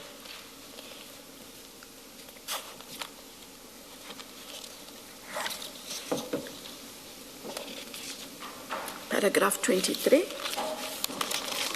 The referral was made by Mr. Fadil Adams, in brackets Mr. Adams. It was not treated any differently. It was supervised and overseen like any other. What do you mean by supervised and overseen? When a Section 27 matter comes in, they sometimes come directly to the Office of the Investigating Director, or the Investigating Directorate has a head of operations, which is Mr. Matthew Sissoko, and Section 27s may go there. The matters are considered either first by the ID, but given that these matters may be voluminous, my office almost invariably refers them to Mr. Sissoko for his perusal of the matter and for a summation on whether or not it falls within the IDAC mandate. He will then bring the entire matter to myself for me to then peruse the matter, consider his recommendation. If the matter falls within the mandate of IDAC, that matter is then, Commissioners, allocated to a team. And when I say team, there are various teams in IDAC led by deputy directors of public prosecutions and then comprising advocates and prosecutors of different ranks, criminal and financial investigators, and project managers. And they then will take this matter, consider it, and then bring an application where they agree that it falls within the mandate of IDAC as per what we have suggested, an application for an authorization for an investigation. That comes out of the team to whom the matter is referred. Oh, so there are what? Is Mr. Sissoko also an advocate? Mr. Sissoko is an investigator. Investigator? Yes. Oh, right. So right. What it does do is I have an investigator who looks at it, and then me as the investigating director and being the advocate, we have a more holistic view, having two sides to it. So whilst that final decision may rest with my office, it has been more practical to have his view and his insight, and then the final decisions that do come out of the Office of the ID. So your decision that there should be an investigation always comes after a recommendation has been made by the level of, no, I thought you said it's Mr. Sissoko. Mr. Sissoko comes to you, from you it goes to, I thought maybe more than one person who then come back to you. No, sir. All right. It would come to me, yes. Go to Mr. Sissoko. Yes. Once he comes back and it is part of his recommendations that yes, it falls within the mandate, I myself go through the matter to either endorse that decision or where I disagree, we engage. After that, the 27 goes to a team who must... For what purpose? It goes to, that's the team I was referring to just now. What does that team do?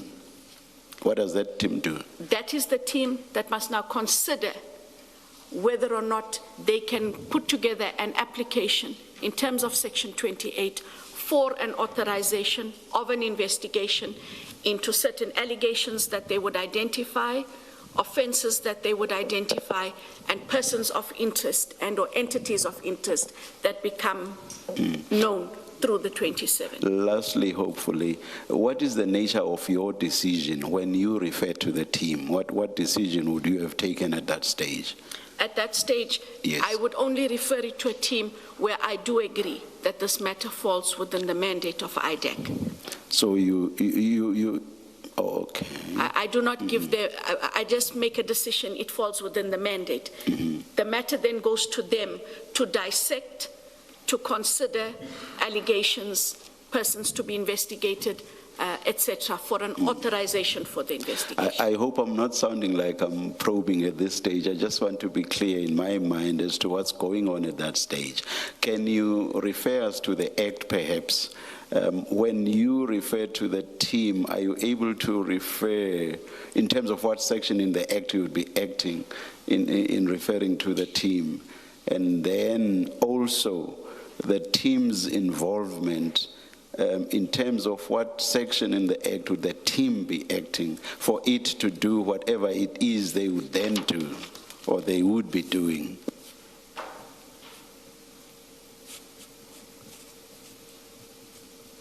Chair, this is it has been more of a practical consideration so that it is not the investigating director who makes decisions around who must be investigated, what must be investigated. They bring the application.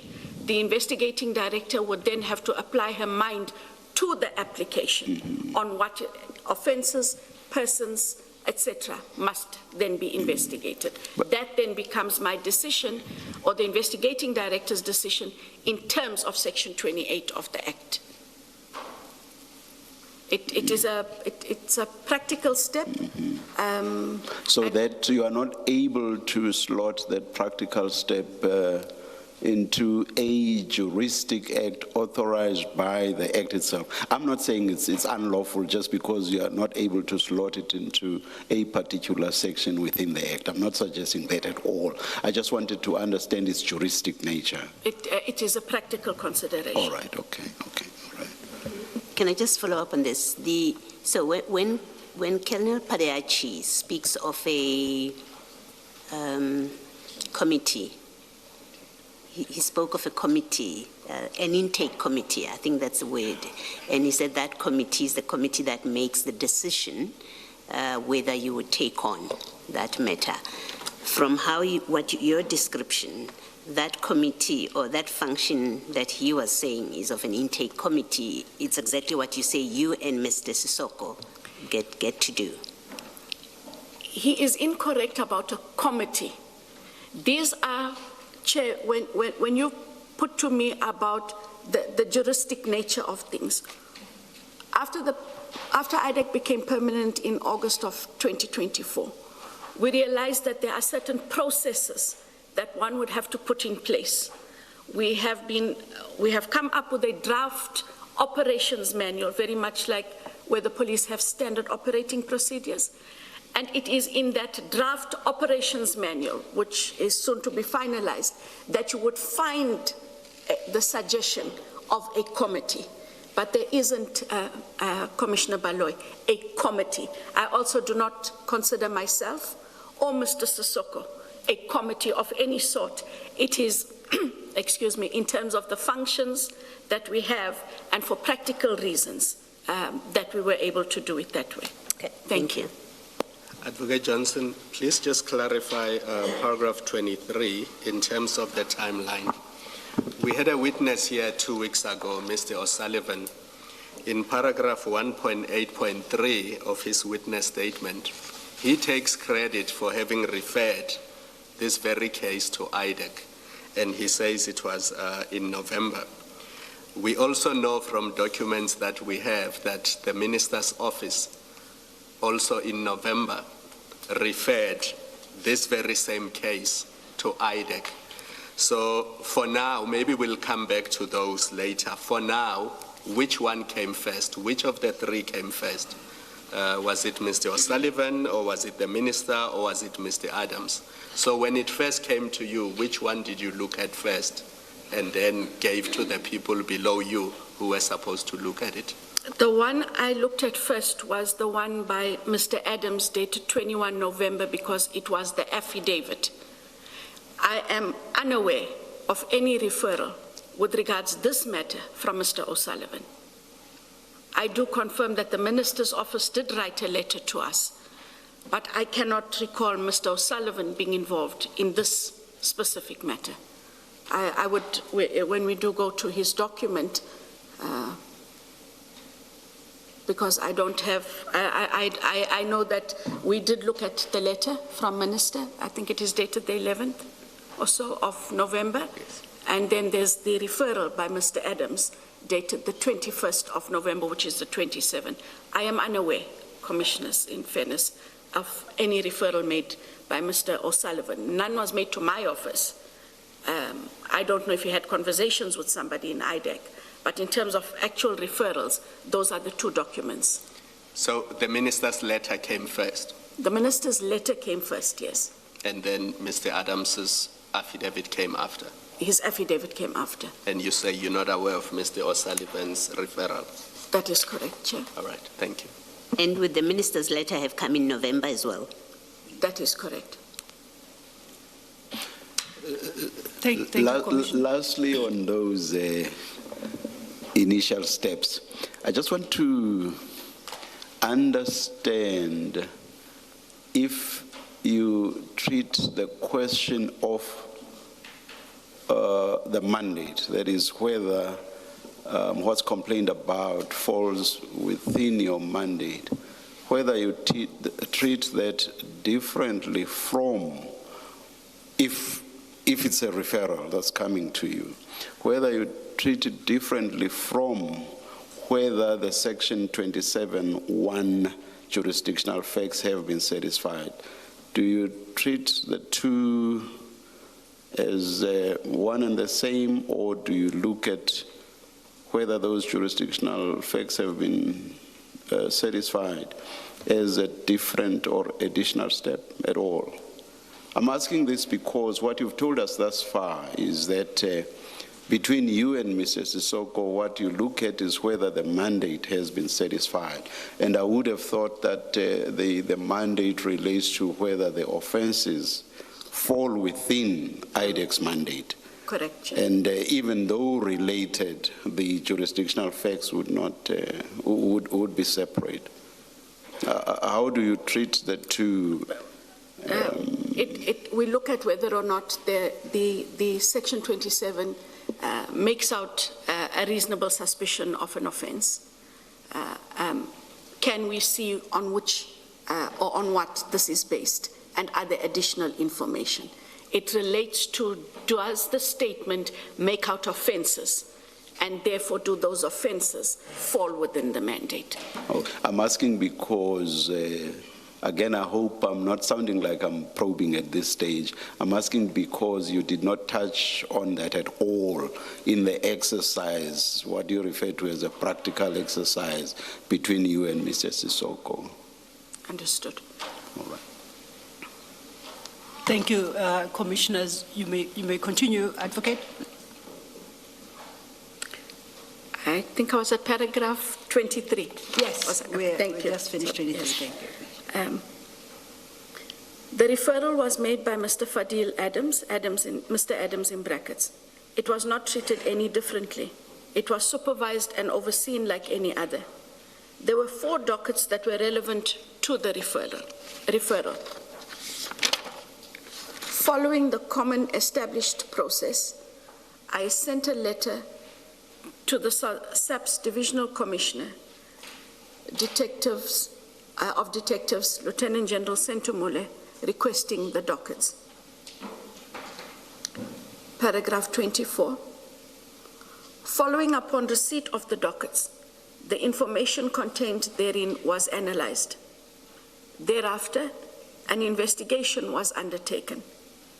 The investigation unearthed sufficient evidence to 1, conclude that there was reasonable and probable cause for the prosecution, and 2, formulation of the charges against Lieutenant General Khumalo and his co-accused. The charges are contained in the charge sheet to which I have already referred above. 25. I cannot not discuss the evidence. I think that's I cannot discuss the evidence. Apologies, the not is to. So we delete the not. Delete the not, yes. After cannot. My cannot not. It's either my cannot or it is not. Thank you, Commissioner. I cannot discuss the evidence that will be led when the trial of Lieutenant General Khumalo and his co-accused gets underway, or the merits of the criminal cases, a case against them. The sub judice rule precludes me from doing so.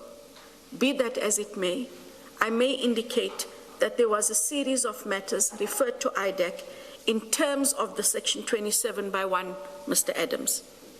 When the whole picture is presented, they include the following. 25(1). The manipulation of recruitment processes and appointment of persons without suitable qualifications into senior strategic posts in the criminal intelligence unit. 25(2).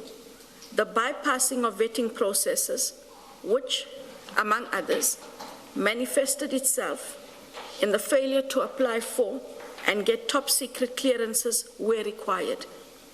A standard requirement for crime intelligence unit personnel, especially senior appointments.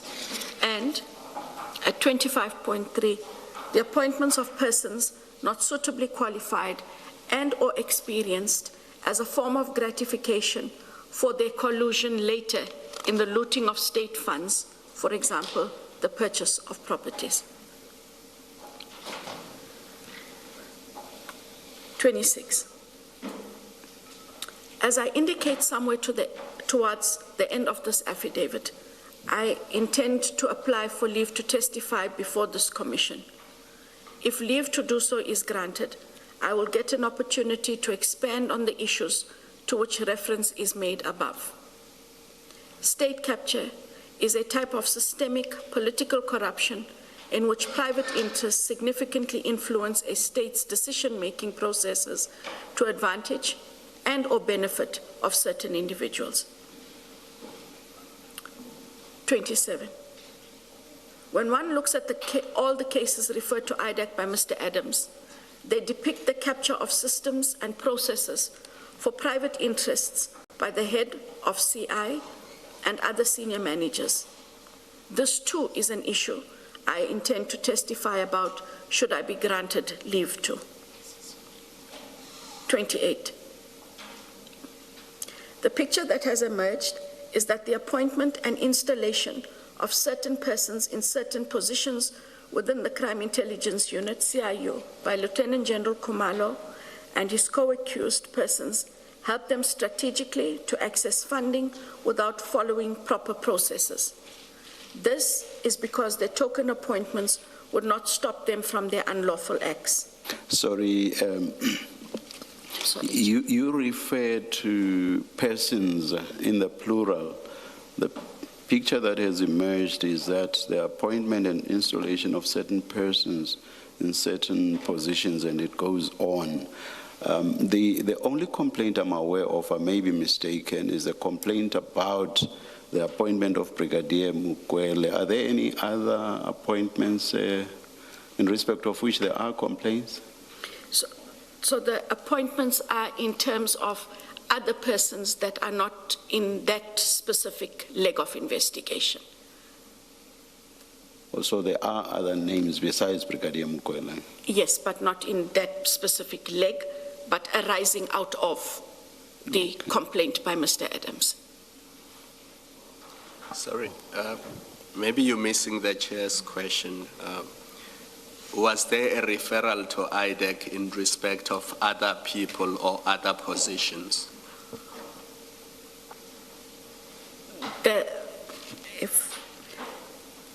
When we got the referral from Mr. Adams, and it was given to the prosecutors together with those dockets, they were able to identify that there are issues relating to vetting and appointments. The appointment of Brigadier Mukwele was one of them, but I think there is one other matter where the issue of an appointment is also part of the complaint, a part of the investigation that was dealt with. You're still not answering, Advocate Johnson. Was there a referral to IDAC in respect of other positions other than Ms. Mukwele or Brigadier Mukwele? Not out of this, no.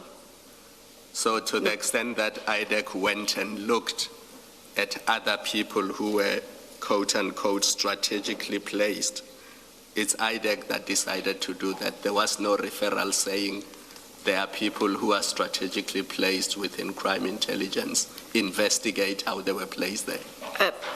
Commissioner Khumalo, to explain perhaps as follows, I don't know whether I'm using that. It's not a complaint about an appointment, as in a new appointment.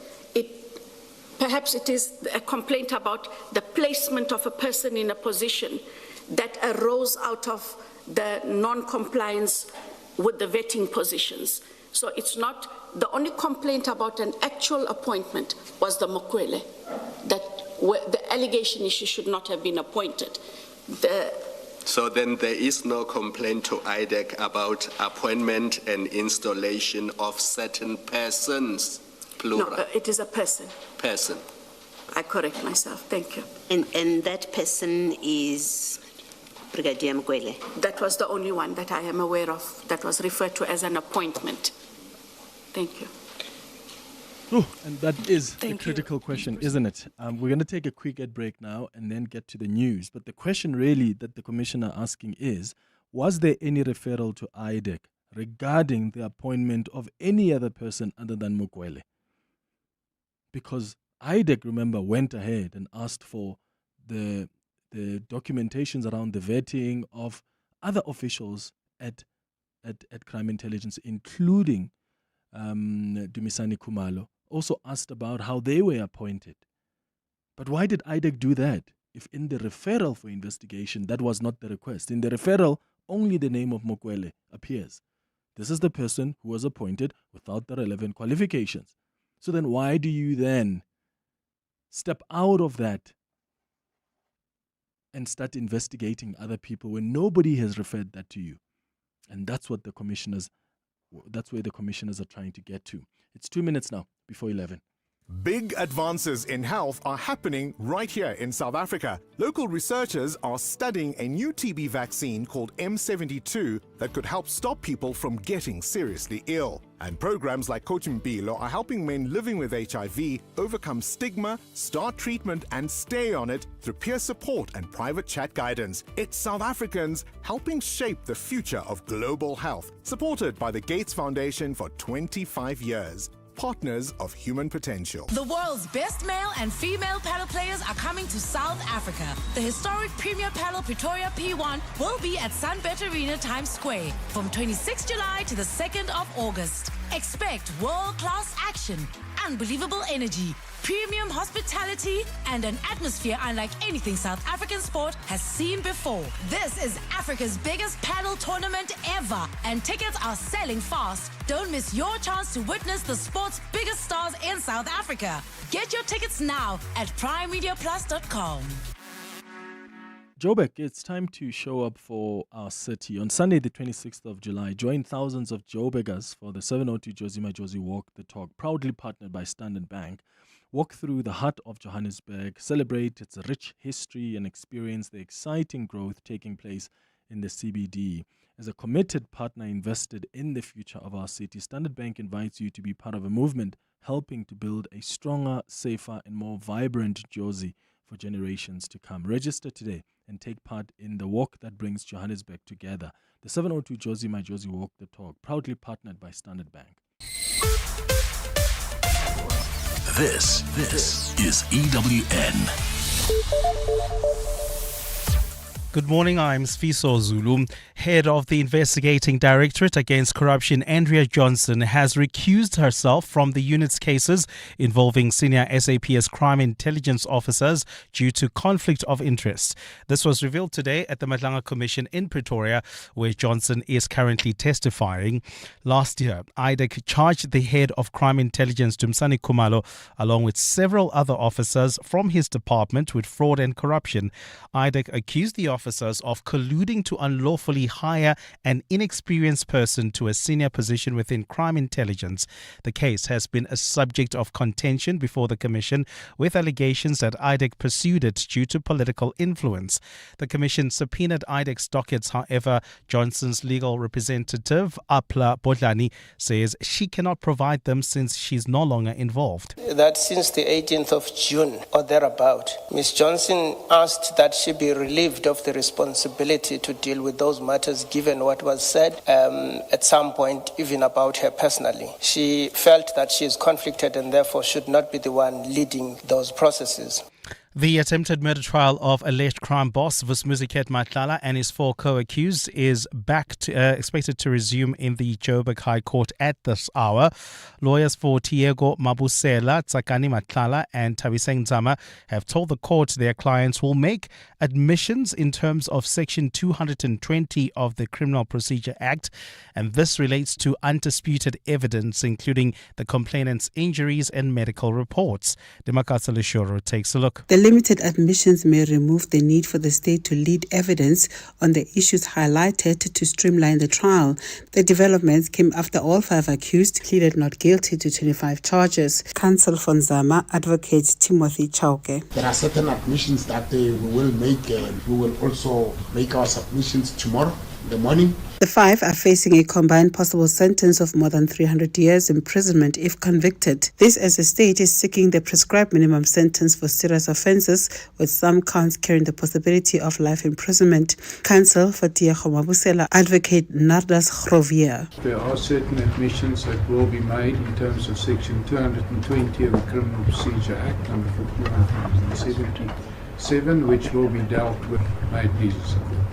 Tsakani Magwenya is also expected to make limited admissions. Madlanga Commission, Eyewitness News. One of the convicted killers of student activist Kefias Nyoka says considering his health condition, any sentence may amount to a life sentence. Apartheid sergeants Abraham Engelbrecht and Peter Stander returned to the dock yesterday for sentencing proceedings. They were convicted of Nyoka's 1987 murder in December last year. Modise has more. Sentencing proceedings stalled yesterday in the Johannesburg High Court, sitting in Benoni, when former apartheid sergeant Abraham Engelbrecht changed his lawyers and brought an application for a postponement, telling the court that he's suffering from severe cardiomyopathy. One of the arguments raised by Engelbrecht's lawyers is that he'd be severely prejudiced if the court does not allow him the opportunity to have tests run for the purposes of his sentencing arguments. But Judge Ishmael Mohammed hit back at the submission. I am sick and tired of people lecturing me about the accused's rights, as if the accused's rights are paramount. The accused has rights, constitutional rights, which this court will certainly see to it that are applied to him. But they are not cast in stone. The judge reluctantly postponed the case to November and ruled that no more postponements would be allowed. Modise, Eyewitness News in Benoni. And the Lebanese army has announced that it has started deploying to an area in the south, one of 3 pilot zones outlined in a deal with Israel to disarm Hezbollah. The announcement came with Lebanese President Joseph Aoun visiting Washington, which sponsored the deal with Israel. Israel invaded Lebanon during its recent war with Iran-backed militants Hezbollah, and it has continued to occupy parts of the country despite a ceasefire. To date, Israeli troops have only controlled the outskirts of one of the so-called pilot zones, with their occupation of other areas yet to be addressed. The Lebanese military already has a presence in the other 2 pilot zones. The president, who has criticized Hezbollah's decision to pull Lebanon into the war, is now hoping Donald Trump will further pressure Israel to withdraw from the occupied Lebanese lands. Gold is trading at $4,047.27 an ounce. The rand is at 16.48 to the dollar, 22.15 to the pound, 18.81 to the euro. Brent crude oil is at $88.50 a barrel. In the traffic remains congested on the N3 North between Gilulis and Moerfontein due to an accident, while in Benoni there's bumper-to-bumper traffic on Atlas Road between the N12 and Main Reef Road. A fine day in store for Gauteng. The temperatures will peak at highs between 21 and 23 degrees. The developing story in EWN this hour. Head of the Investigating Directorate Against Corruption, Andrea Johnson, has recused herself from the unit's cases involving senior SAPS crime intelligence officers due to conflict of interest. EWN, in touch, in tune, and independent. For the latest, visit ewn.co.za or download the EWN app. Joburg is more than just a city. It's an energy that connects us all. That's what makes this one so special. In 702, Josie My Josie Walk the Talk, hosted by the City of Johannesburg. Enter now on primemediaplus.com. You're with Clement Manyathela On 702. Let's Walk the Talk, streaming on the Prime Media Plus app, DSTV channel 856, 92.7 and 106 FM.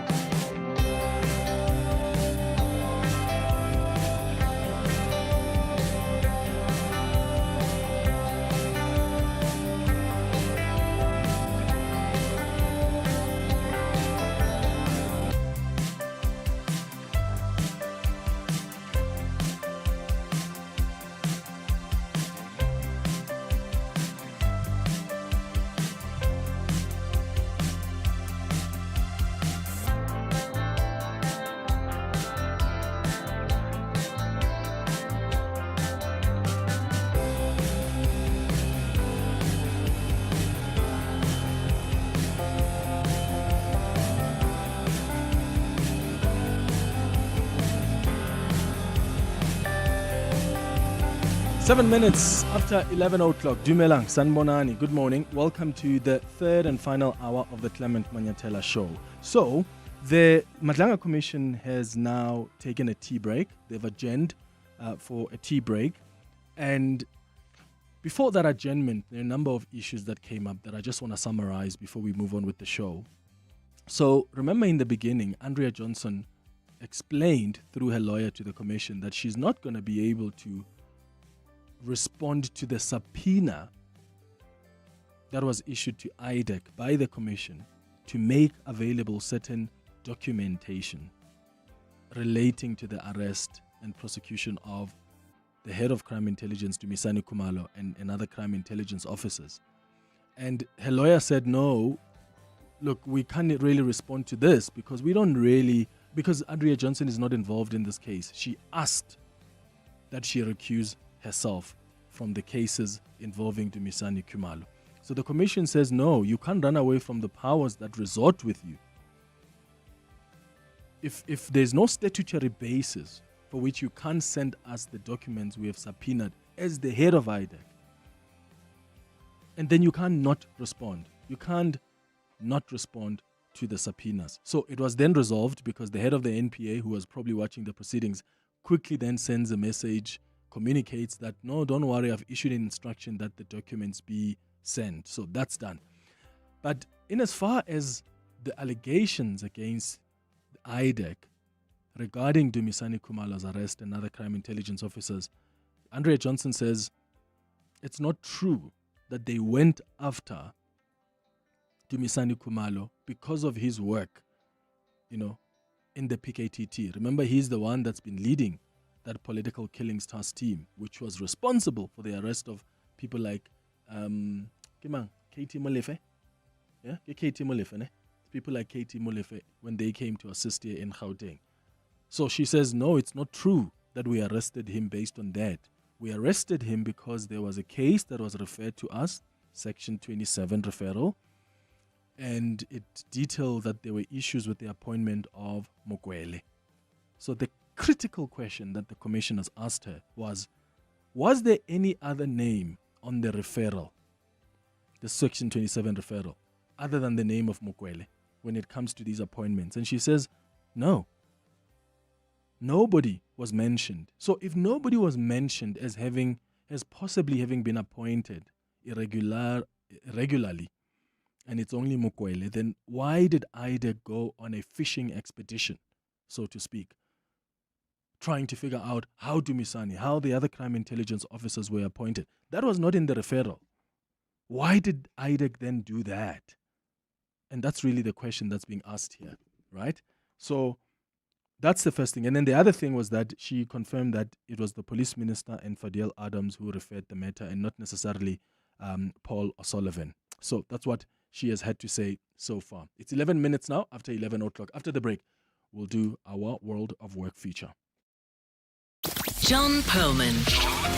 Weekday afternoons, 3 to 6. I found that the organization became very inflexible and it was often quite hard to know who was responsible for what. Two problems there. The one is decisive action and the kind of hard work that is required to make those decisions actually work. Are we faced with that at the SAPS? So we've heard at the Madlanga Commission actually recently that out of the senior officers, almost 800 brigadiers and generals together, only 0.6% of them actually went lifestyle audits in the 24-25 financial year. Ian Cameron, DA Member of Parliament.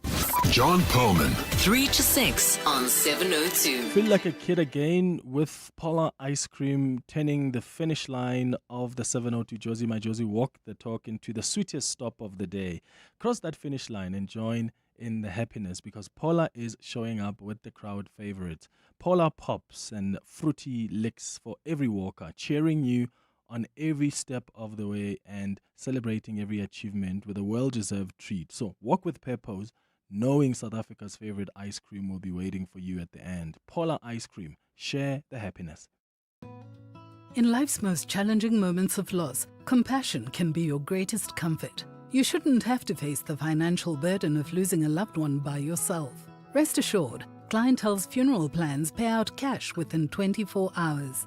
You can cover up to 13 family members on one plan, ensuring all your loved ones are taken care of, and 3 children are covered at no additional cost. With Clientele, you're not just buying a plan, you're also buying peace of mind. When the time comes, you will need to make important calls with your 200 Rand airtime you will receive when you claim. Plans offer double accidental death cover, as well as transport, grocery, and unveiling benefits. Apply today, it's easy. There are no medical examinations and no paperwork. SMS funeral to 31586. That's 31586. Clientele Life is an authorized FSP and licensed life insurer. T's and C's online. Standard rates apply. Head to Dis-Chem for your best winter buys. Look out for the yellow label to enjoy bulk savings on Better Rewards brands. Swipe your Better Rewards card to get 3 Nivea 50ml antiperspirant roll-ons for 70 Rand 20. Save 31 Rand. Plus double up on your savings when you buy 2 Vaseline 400ml body lotions. Now only 94 Rand 50. Save 65 Rand. Valid until 9 August at Dis-Chem. Better health starts here. On Sunday, 26 July, the entire city unites for the 702 Josie My Josie Walk the Talk. Walk the talk. And because Joburg is more than just a city, we'll be walking for the people. So join us and help make a difference to homelessness in the city by entering on primemediaplus.com and donating vouchers. Donate a voucher. Which is a cashless way to give, helping people experiencing homelessness access a hot shower, a meal, a bed, or more support. Anybody can join and everybody can donate. 702 Josie My Josie Walk the Talk, hosted by the City of Johannesburg. Enter and donate now on primemediaplus.com. 702. World of Work. 14 minutes after 11 o'clock on our World of Work feature this morning, we're discussing the skills mismatch and how that actually affects the job industry. As you know, the country's labor market is undergoing a quiet but serious transformation, and that's one defined less by too few jobs overall and more by a mismatch between the skills employers need and the qualifications job seekers actually hold. So there's a disconnect between the talent that is available in the labor market and the qualifications employers are actually looking for. So I was looking at PNED's job market trends report for April 2026, and it shows that around half of job adverts posted over the past year required a bachelor's or postgraduate degree, yet only just over a third of applicants met that requirement. So the medical and health, engineering and information technology sectors are experiencing the most severe shortages of qualified candidates, while your call center and other entry-level roles are flooded with applicants, many of whom are overqualified. So what does this mismatch mean then for businesses, for job seekers and the broader economy? And what, if anything, can be done to close that gap? Paul Byrne is the head of data insight at PNED. Paul Byrne joining us on the line. Paul, thank you so much for making time for us. Good morning. Good morning, Clement. Thank you very much for having me. So what exactly is a skills mismatch and how is it measured in the labor market?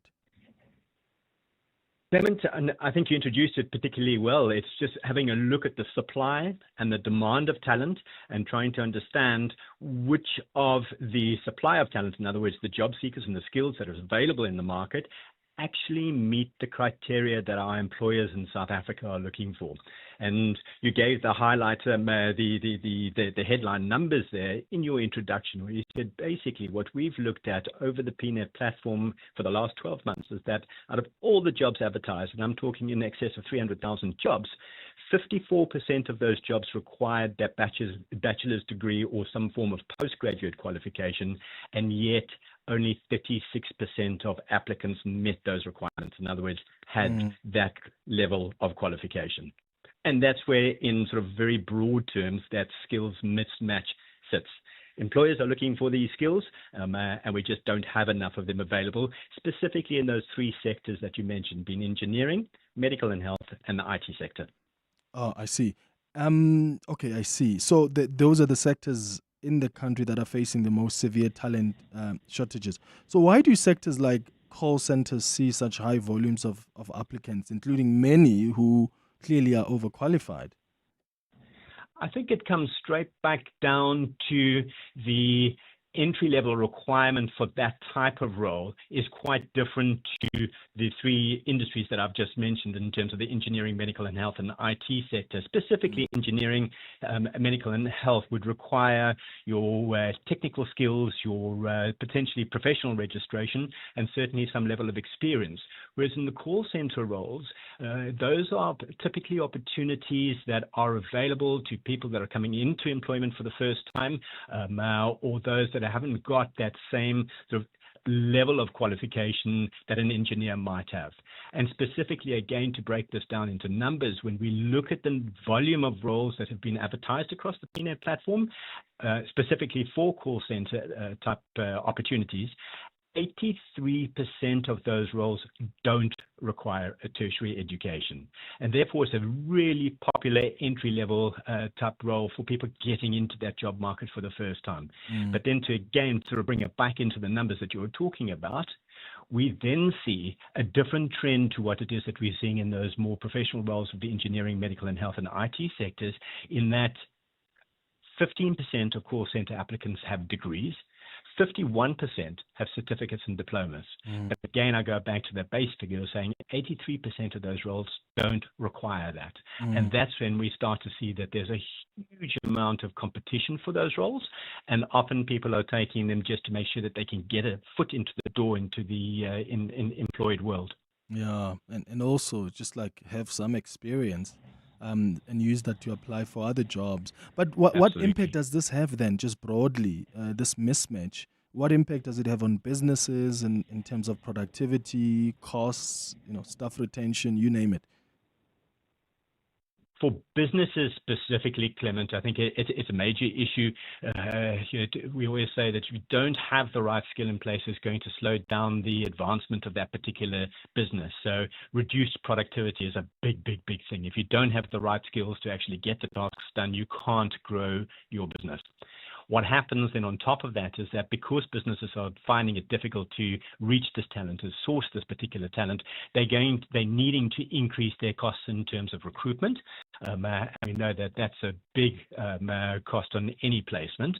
And then it comes to training costs. There's a lot more that's required to be invested in training, which is not a bad thing. But when you're expecting people to have the prerequisite type of skills coming into a role, but find that you're having to actually then bring in someone with lower skill levels to train them up, again, it just slows down that time to getting a productive employee, and again, therefore slowing the growth of the business. So what happens then is that we start to see that there's a sort of a growing reliance on outsourcing, and that for a company is also expensive, and it means that they don't retain that intellectual property that they would otherwise be trying to build if they had the right availability of talent right from the get-go. What about the impact then on the job seekers themselves, particularly young people and recent graduates? Yeah, I think what it does, and specifically if we're looking at some of those call center roles and similar roles to those that have a lower degree of experience that's required. So in other words, perfect for your first-time job seekers or people that don't have the opportunity to go through tertiary qualifications. We find that the job search itself, that opportunity to find the right job that's going to match their skills, just takes so much longer. And as a direct result of that, what we see is the growth in youth unemployment. And we know where that's sitting at the moment at sort of untenable numbers. We also see graduate underemployment. In other words, what's happening there is that people are coming out of universities or technicons. They've got these degrees and qualifications, but they're having to take on roles that don't necessarily meet their qualification level or, for that matter, the industry in which they studied. And again, I think the call center environment is a classic case of where we see that happening, where, again, 15% of the call center applicants actually have degrees, and most of those would not be required for that type of role. Sure. I mean, yeah, to have so many qualified people working outside their field of study or in roles below their qualification levels is quite something. And I wonder what role upskilling and just continuous professional development can play in closing that gap. How do we fix this? Clement, 100%. I think that continued development it's so critical. And you talk this segment called sort of the world of work. I think as we accelerate into what I refer to as the new world of work, we have to rely on that continuous education. If we're not doing it, every one of us has the risk of falling behind in terms of where we are in our careers. So it becomes a critical factor to our sort of ongoing employability, just to make sure that we continue to grow and develop our skills. And I think, and that's just talking about us as individuals investing in our future. But I think from a company perspective, we're seeing that there is a sort of growing willingness to invest in upskill and very specifically reskill talent and mental talent in the workplace. And I think that's also going to become a critical success factor in the future, because what we're seeing is the world of work is changing so rapidly. And certainly there've been many conversations about the impact of AI on our world of work. And what we're starting to see is where we're becoming more efficient, or some of the sort of more routine jobs that we've been doing in the workplace can be replaced by some form of AI tool. We are needing as organizations to then say, well, what do we do with those people that might be displaced by that AI tool? And specifically, how do we go about upskilling them and reskilling them so that they can take on other employment opportunities within the same group? Yeah, sure. 011-883-0702. You can send your WhatsApps on 072-702-1702 to join this conversation. I mean, the medical and health, engineering, and information technology sectors, those are some of the sectors experiencing the most severe shortages of qualified candidates. And then you've got call centers and other entry-level roles being flooded with applicants, many of whom are overqualified. Have you experienced this level of mismatch where you went to school, you graduated, you've just been struggling to find a job, and you have had to end up going for to look in the job market, and you are getting a job as a call center agent, or you've had to take an entry-level role until you find something suitable and aligned with your own qualifications. Share your experience with us on 011-883-0702. Let's start with your WhatsApps on 072-702-1702. Good morning, Clement, and good morning to your listeners. It would be interesting to know what the correlation between the introduction of things like maths literacy in high school, when it was introduced, the year it was introduced, and the fact that a lot of children are not taking pure maths and sciences and life sciences at high school, and now the fact that a lot of them have a skills mismatch where there's not enough of a supply in the engineering, medical side, the IT side. It will be interesting to just know how that affected it, because you can't expect to have supply when the education system is churning out people that aren't fit for purpose into entry into those degrees. So I would actually blame it on the basic education sector and their failed policies. And now we're seeing the manifestations of that in the labor market. This is Koketso from Joburg. Thank you so much for that, Koketso. Paul, your response? Yeah, I think she's spot on with that observation. We've been saying it for some time. The biggest problem is that from a STEM qualification and education level, we're just not seeing the correct emphasis put into our education system. And that's translating directly into this deficit that we're seeing within these really critical skills. And we have to get that right from an early childhood development time to make sure that we can start delivering not only the maths literacy, but the science, the technology, the engineering, the balance of the STEM subjects. And why it's so critical, and again, I go back to some numbers. If we take engineering as an example, given it's one of the industries that I've been speaking about, there is the worst mismatch that's actually happening within that space. Nearly 80% of the roles that are being advertised across South Africa for engineers require a degree, and only 48% of the applicants actually have those degrees. And the bigger problem is that there are not that many people that are actually applying for the jobs. If it was a different situation and we had like a high base of applicants, that would be great. But the fact is that we don't. And we've got competition not only amongst our own companies here in South Africa, but South Africa is becoming quite a happy hunting ground for some of our top engineering skills as well. So we face the added disadvantage of a lot of our engineers thinking about going and taking term. We lose that skill for a period of time. And we're seeing that is happening quite a lot. Plus, we can also see that not so much in engineering, but certainly let's take IT as a sector, where 60% of the jobs require a degree and only 42% of the applicants actually have that level of qualification. Yeah. We're seeing that remote work is becoming more and more of a thing again. In actual fact, I'm sure we'll talk soon over the next few weeks about the impact of remote work on the South African economy, the hiring economy specifically, because that's starting to take its toll. Remote work is gaining a lot of popularity again, and it's impacting the areas like the IT sector. Yeah. Sandra, you are calling us from Kyalami. Good morning. Hey, Clement. The sad thing is we don't have a money problem as a country. You were interviewing SETAs. Yes. You did a series on SETAs. We have TVET colleges. Why are we insistent on putting money where there's no demand for those particular skills? Like we are so insistent. We have all these billions that we're channeling. Why are we not channeling them into the right? The employers are telling us what they want. Yes. We have these TVET colleges that are not linked to the employers. If there was, I'm using the automotive industry that said we will adopt whatever, whoever comes out of the TVET college then comes through us because we have an in-service. Like it's as if we don't know. Clement, you're right, Sandra. The information is there. The research is there. Employers are telling you what they want. So why are we not channeling our resources towards preparing potential employees for those kind of sectors in the job market? Dr. Kubeka Chauke, you're calling us from Johannesburg. Good morning. Good morning. Very interesting conversation. So I'm calling from an employer perspective, and I'm in healthcare, but the work that we do is not patient-facing. So because of the oversupply of candidates with post-grad qualifications, we have sort of, our minimum criteria is no longer the minimum. It's post-grad qualifications because of the oversupply.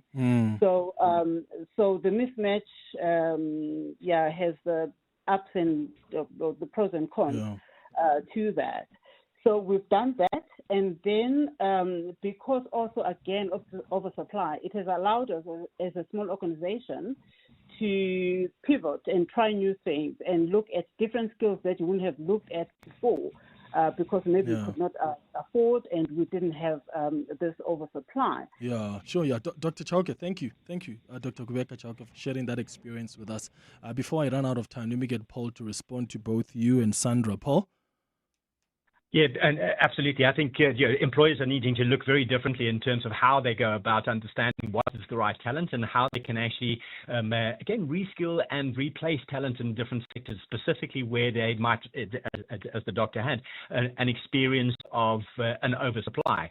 Then what can we do in terms of reskilling those people that might have been suitable for one role, but take them into another role where we actually have that growth. And that's, I'm talking about sort of employer agility in terms of reskilling and almost creating a lattice of career opportunities for people as opposed to the ladder that we used to talk about. People need to be able to move across industries and across jobs relatively quickly these days, specifically once again as everything's changing so rapidly. And then, Clement, just in terms of Sandra's main point, you'll just need to remind me of the core of her question, please. She was talking about SETAs and the lack of alignment. And the TVET. Absolutely, yes. Thank you very much. And 100% I agree with her here. What we need there is more agility in creating course curricula. The business world is shouting about what it is that they need, and we're just not turning out the right people fast enough at the moment. So, yeah, that definitely there needs to be more of that strengthening of a partnership between business, education and training to really make this work. But the fundamental then goes back to your first caller in terms of saying we need to make sure that education right from the grassroots level is in the direction that it needs to be so that we can really focus on what this future world of ours requires in the workplace, and that is a growing demand for STEM and IT type skills. Yeah, Paul, I think we should continuously have these conversations because I think that's part of also education to employers out there, to our government officials, so that we all are aligned from basic education to universities to employers.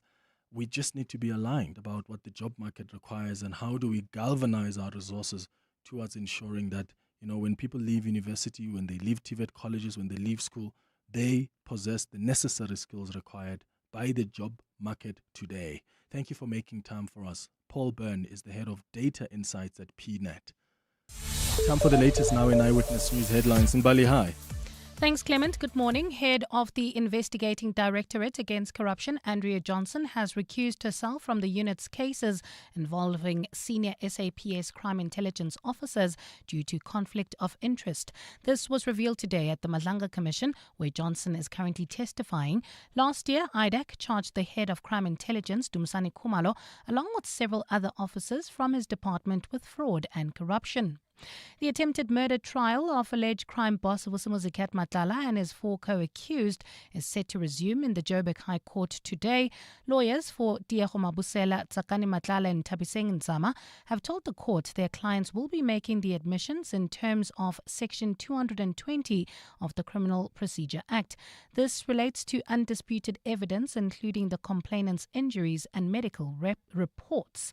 And the health department says officials at Tembisa Hospital and within the Gauteng Health Department who allegedly aided embattled tender tycoon Hangwani Maumela must also be held accountable. The department was reacting to a High Court order granting the NPA's asset forfeiture unit a final order against assets belonging to Maumela and his affiliated companies. The order allows the state to permanently seize assets worth 326 million rand from the corruption-accused businessman. Well, those are the headlines. This EWN and more at midday or as it happens. EWN Traffic. We'll start with some good news. The accident that was on the N3 North has been cleared, so traffic between Galulis and Modderfontein is now free-flowing. Over in Devland, traffic, though, is sluggish on the Golden Highway between the N12 and the N1, and it is due to those ongoing road works. Also be mindful of those faulty traffic lights in Roodepoort at Hendrik Potgieter and Jim Fouchier, in Edenvale at Modderfontein and Van Riebeek, as well as in Pretoria CBD at Paul Kruger and Struben. Traffic lights are also out in Centurion at Old Johannesburg and Trichard, and in Brakfontein at Old Johannesburg and Brakfontein. Karabo Jali is up next with your latest update from me, Khomotso Munyai. Have a great afternoon.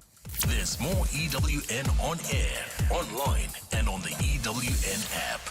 In the 1960s, Douglas Engelbart had a thought.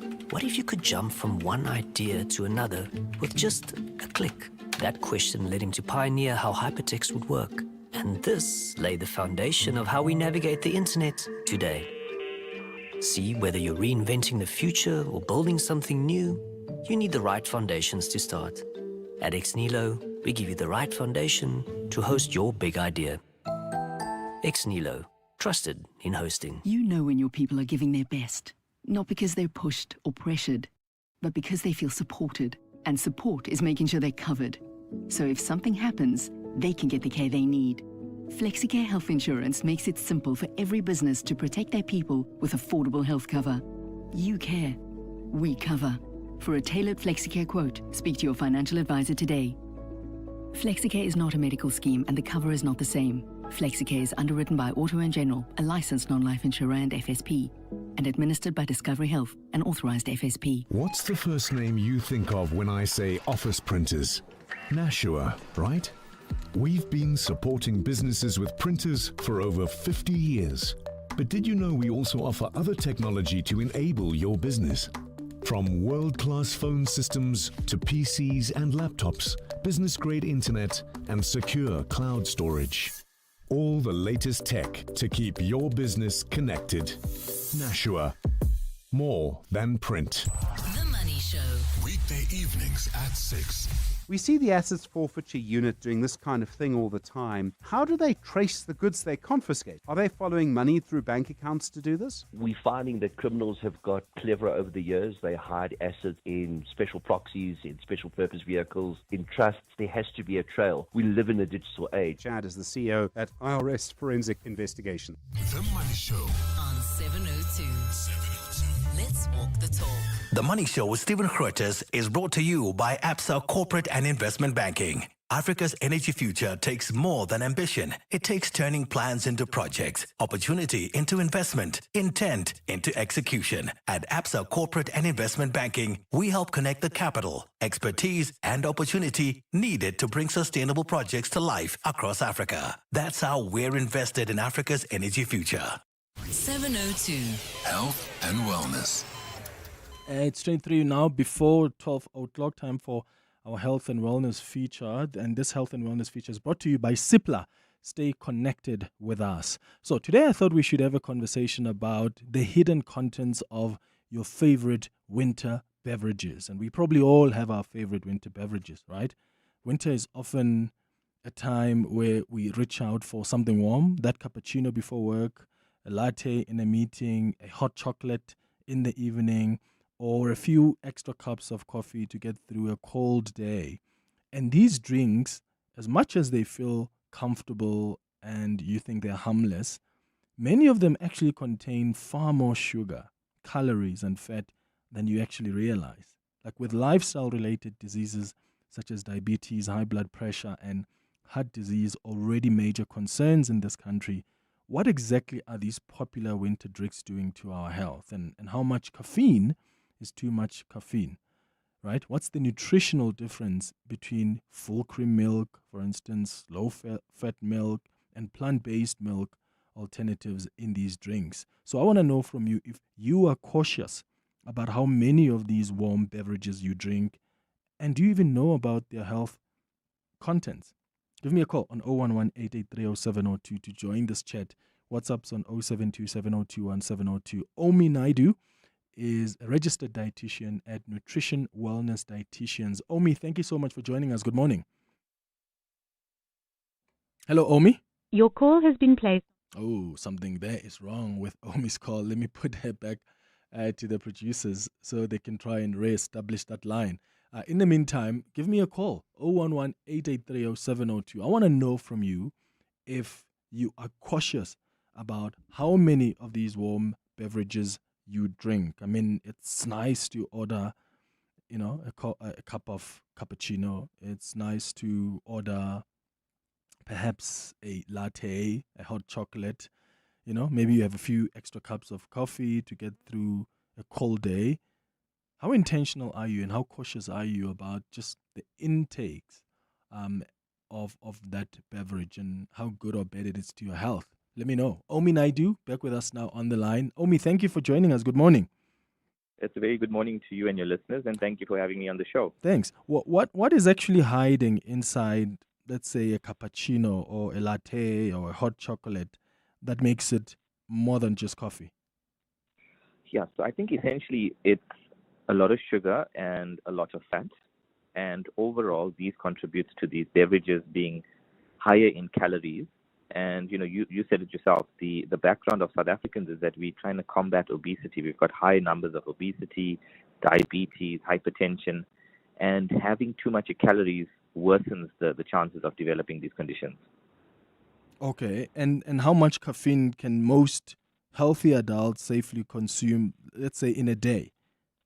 So we're looking on average 2 to 3 cups would be appropriate for most individuals, but we always try to individualize that advice as well. So for patients that have cardiac arrhythmias or various other conditions, we always try to be mindful of not having too much of caffeine. What are the health risks, though, that are associated with drinking too much caffeine, and who should be more cautious about caffeine? Yeah, so I think, caffeine is something that's really great. It helps our energy levels. It's been shown that it can improve concentration. So I don't think we must villainize caffeine. It's as with anything in our diet, when we have too much of a good thing, it becomes an issue. So definitely I would recommend that, individuals that have any cardiac conditions, patients that have high blood pressure, those kind of patients, you would be mindful of having too much of caffeine. But the message is, for the vast variety of the general population, caffeine is safe, provided that it's not more than 2 to 3 cups a day. And a lot of the guidelines advise against having it after 2 p.m. because it does affect your quality of sleep as well. Ah, okay. And what, it creates a cycle of fatigue? Yes, so there's a type of sleep that we need to get in, which is called REM, which essentially is a deeper type of sleep. And caffeine inhibits that, and so you have a lower quality sleep, which then compounds fatigue. So the irony is that we often have caffeine late in the day to help us with fatigue, and then the cycle is that the end result is you have poor sleep that night, and then that just compounds into more fatigue. Yeah. Why is this an especially important issue in South Africa, given, of course, local rates of lifestyle-related diseases? Yeah, look, the truth is, it's not the coffees that's the issue. It's if like you and I, we having a discussion, if we had to really be honest, most of the time we're not asking for a cup of filter coffee. We're asking for a cappuccino. We often, on a colder day, we may have a hot chocolate.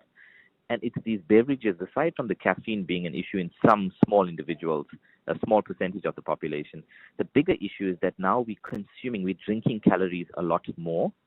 And when you drink something, you can consume a large volume. So if I were to ask you to eat 6 slices of bread right now, you might frown to me to say, that's quite a big portion. But if you and I visited a coffee shop, a cafe, hot chocolate, the calorie content could be between 4.5 and 6 slices of white bread. But for me to drink it is not much effort. But in terms of calories, it's a big problem. What are the practical changes then that people need to make in order to still enjoy the warm winter drinks without the health drawbacks? Yes, I think it's important to enjoy it for sure, but try and consider when can you use little or no added sugar. I definitely watch the portion size. So do you need to have the grande, or can you maybe have a short where possible? And remember that the drinks do contribute to calorie intake. So when you're having that with a muffin or a piece of cake, you're just compounding now to have a lot more calories in that time. Other sort of simple swaps that we could do is considering things like rooibos tea or herbal teas. Also looking at unsweetened coffee. If you're using milk in these beverages, can you ask for a low-fat or skinny variant? And then where possible, let's not forget that all these drinks very often have caffeine, and caffeine is a diuretic, which means it's going to cause you to lose water.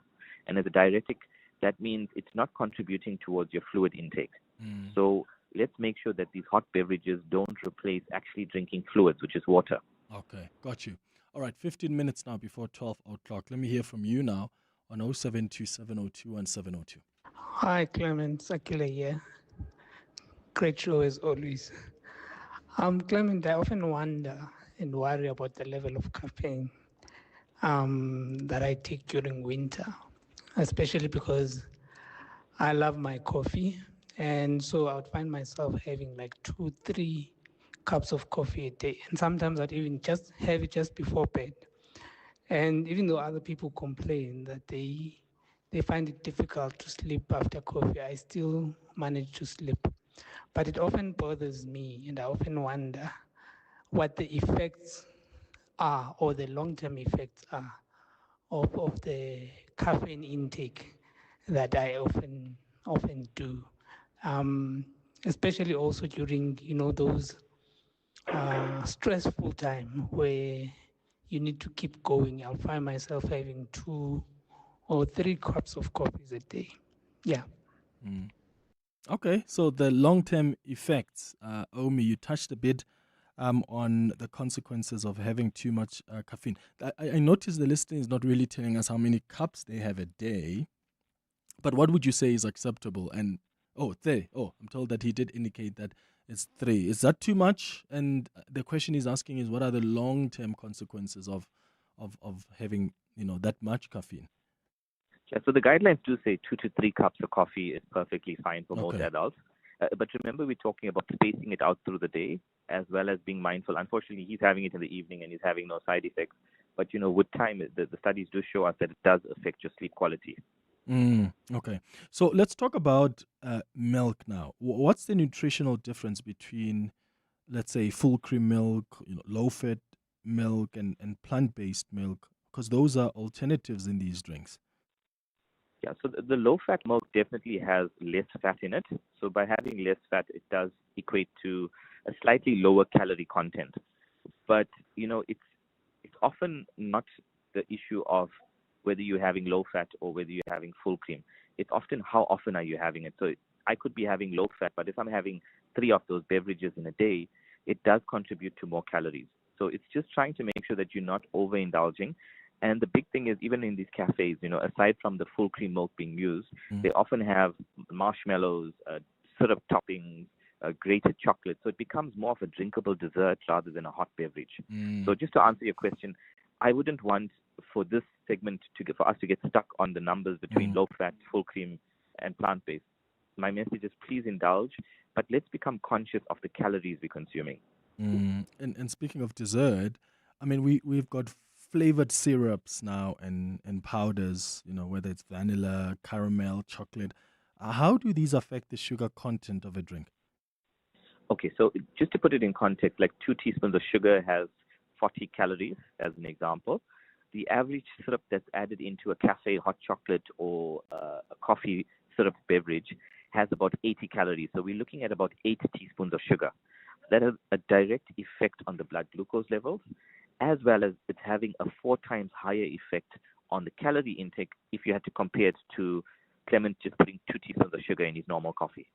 So I'll just repeat that. The syrups are 4 times higher often in terms of calories, as well as 4 times higher in terms of sugar content. So meaning more sugar, higher sugar level for a diabetic, and more calories for those that are trying to control our weight. Okay, got you. It's 12 minutes now before 12 o'clock. More of your calls and WhatsApps after the break. The Volkswagen Vivo is South Africa's favorite car. Let's cross live to Johnny at Barron's VW. Bill, the energy is unbelievable. Barron's is selling Vivos for just $2,999 per month. Sir, what's going on here? Everyone's just going crazy for this deal. $2,999? That's incredible. No wonder the country loves the Vivo. Vivo Barron's Vivo. Available while stocks last at Barron's Woodmead and Barron's Brumit today. Barron's, the Volkswagen people. Welcome to Nando's. Taste the meals. It's the flavor! Real reviews by real people. Dolly from Bottersig is vegetarian-ish, with a reputation to uphold. Here's what she whispered about the half chicken and a single side for $125. Shh. What? I don't eat chicken, but for Nando's, I make the exception. Well, good thing there's a salad on the side, for appearances, of course. Nando's. Oh, what a place. Uncertainty is rising, but your business still has to deliver. Production targets need to be met.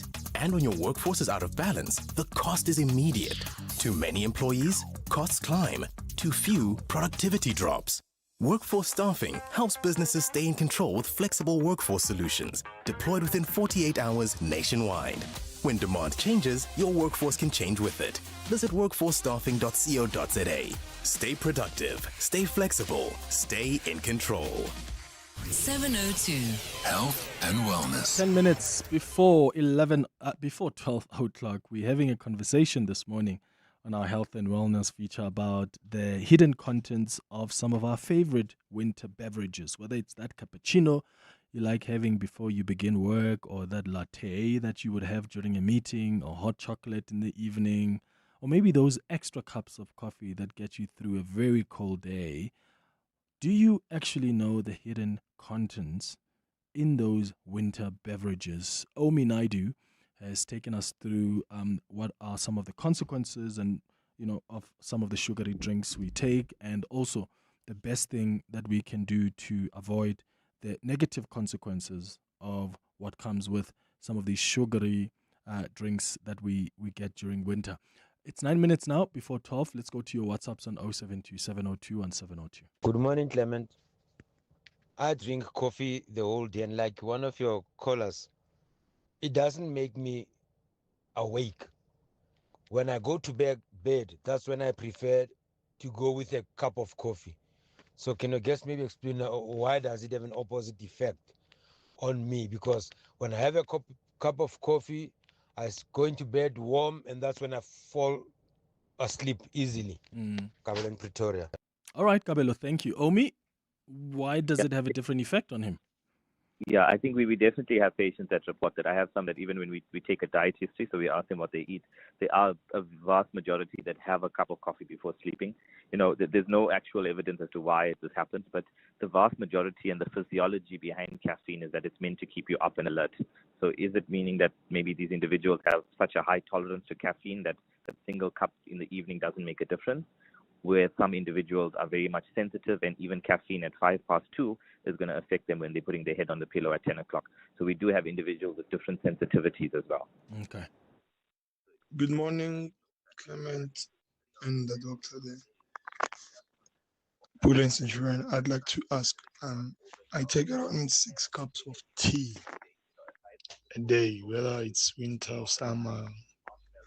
To me, it doesn't matter. I'm a hot beverage person, but I don't take caffeine at all. I don't take tea, rather coffee. I don't take higher contents of caffeine. I only take tea. Can the doctor ponder on it then? Cheers. Oh, thank you. Omi? Yeah, so just to be clear also, whether you have tea or whether you have coffee, both have caffeine. But when you have rooibos tea, that's caffeine-free. So I think caffeine is not the issue. It's about now thinking, the whole segment is about calories. So let's just say we talk about tea, we have some low-fat milk and maybe 1 teaspoon of sugar. That, in terms of calories, is about a half to 3/4 slice of white bread. Now, if the listener is having 6 cups of coffee, that means he's probably having between 3 to 4 slices of white bread in terms of calories, over and above all the food that he eats through the day just from his cups of tea. Now, if the listener was battling with obesity, this would be the easiest thing to fix with him. Can we look at, hey, you're having a lot of calories through your tea, which is harmless, but when we consume the accumulative of 6 cups, we're talking almost 4 slices of white bread. Hey, Clement, great show on coffee. I just want to broaden this conversation a bit because we risk confining just to calories and caffeine when, there's other things like additives like sucrose, high fructose corn syrup, glucose syrup, inverted sugar, maltodextrin, all these things like Kerrigan thickness, all these things. Those have like very negative, long-term health effects. So if we just think of it as, say, caffeine and forget about the other things that could have issues in life, I think maybe we're missing an opportunity to expand on this. So, this is Simon in Veldefien Park. Thank you so much. Bye. Thank you, Simon. Omi? Yeah, no, definitely. I think your listeners on the right track there. There's always a challenge when you're doing these kind of media segments is keeping it appealing to the broad, open public. Just know that these items that were listed form part of the Western diet. And the problem with the Western diet is that it's highly processed, which means that it causes a lot of inflammation in the body. And with time, inflammation causes diabetes, hypertension, cancer, all sorts of weird and wonderful things that can be avoided if we avoid too many processed items. Does the size matter, Omi? Because you'll hear some people say, I'll just take a small or a medium. Does that make any meaningful difference over time? Yeah, I think absolutely. I always encourage patients to indulge. It must be a treat. If you've worked hard and you've been good with your diet and your lifestyle, one needs to reward themselves, even if it's once a day or once in 2 days. So definitely the portion size definitely counts. What I tend to find is that when people fall off the wagon and they want to have a treat, they don't just have a small piece of cake, they have a large piece. And with that cake, they might have a hot chocolate. So it's just about, making sure if you are having it, the portion size makes a huge impact. So it's for someone who's listening and is wondering, I wonder if I'm not even addicted to caffeine. How can people tell if they're becoming too reliant on caffeine? And what happens if they cut back suddenly? Yes, I think, we all are having some addiction to some level of caffeine. We all need caffeine. I don't know a person working in a corporate setting, in a healthcare setting, that probably needs a cup of coffee to get their day started. What I have noticed that with a lot of patients that think they need caffeine or the next cup of coffee, they often are very much dehydrated, because every time they have coffee, the body loses water. And if you replace that with maybe 500 ml or a bottle of water, that urge or that need for caffeine sometimes becomes diminished. And often the body is actually just wanting more fluids, and we perceive it as, I need another cup of coffee, another cup of coffee. Very often people say they can't open their eyes until they have a cup of coffee. When they swap it out and they have maybe a 500 ml water as soon as they wake up, that urge or that need for caffeine is a lot less, because they feel dehydrated. I see. Omi, thank you so much, man, for chatting to us about this important subject. Omi Naidu is a registered dietitian at Nutrition Wellness Dietitian. Now, give your little one the comfort of easier breathing with Sterima Baby Nasal Hygiene, made with 100% natural sea water and rich in trace elements. It's especially designed to supply, cleanse, and moisturize tiny noses. The unique baby-friendly nozzle helps make nasal cleaning safe and gentle, helping your baby breathe more easily for better sleep and feeding. For natural daily nasal hygiene, choose Sterima Baby. Sterima, breathe better, live better. Smart business moves save money. Switch to Outsurance Business Insurance and you could get a massive 20% discount on your business insurance premium. Here's Stephen from the Villa Rosa. I was with my previous insurer for 8 years and then I switched to Outsurance Business Insurance. I'm very happy with the premiums and switching was the best decision we ever made. Get a quote to switch and save today. Visit outsurance.co.za or call 0600 60,000. Licensed insurer and FSP. TCs and information online. Brush, stroke, paint, color, protect, and admire. From roof paint to exterior textures and interior silk, Warrior Paints has it all. The product range and stylish colors are amazing. And what's more, Warrior Paints has crushed prices for incredible savings. Enjoy that good old-fashioned personal service you deserve. For price, quality, variety, and service, Warrior Paints is street ahead. Warrior Paints, affordable, lasting, luxury. Upgrade your home at unbeatable prices. Design Plus Interiors, huge warehouse clearance sale in Wynberg is now on. Visit us at 17 6th Street, Wynberg for exceptional savings on quality sofas, bedroom suites, dining sets, and accessories.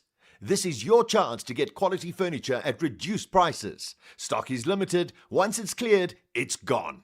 Design Plus Interior Furniture Warehouse, 17 6th Street, Wynberg. Coming up on the Midday Report with Mandy Wiener. Good morning, Mandy. Good morning. So, Andrea Johnson at the State Capture Commission. No doubt you're looking into that. Did you say State Capture Commission? Well, it might as well be. Because there's a capture of something, and just not the state. So she's testifying at the Madlanga Commission at the moment. We'll try and take as much of that live as we can. I think people are really interested in that. She's being asked about crime intelligence cases and the arrest of Dumisani Khumalo. The first witness has taken the stand in the Kat Mklala attempted murder trial, speaking about a shooting incident. Julius Mkwanazi's bail bid is continuing, so lots in the courts. Judgment expected in the Usindiso fire trial. And then we'll look at the dire financial situation in the city of Ekurhuleni. All right, that's what's coming up on the Midday Report with Mandy Wiener. Thank you for listening to the show, Vandag. We'll be back with you again tomorrow between 9 and 12. Stay listening to 702 throughout the day. Have a beautiful day, my friends. Bye-bye. This is EWN.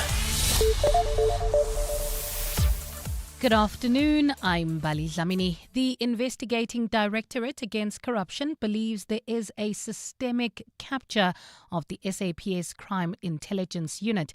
Head of IDAC, Andrea Johnson, says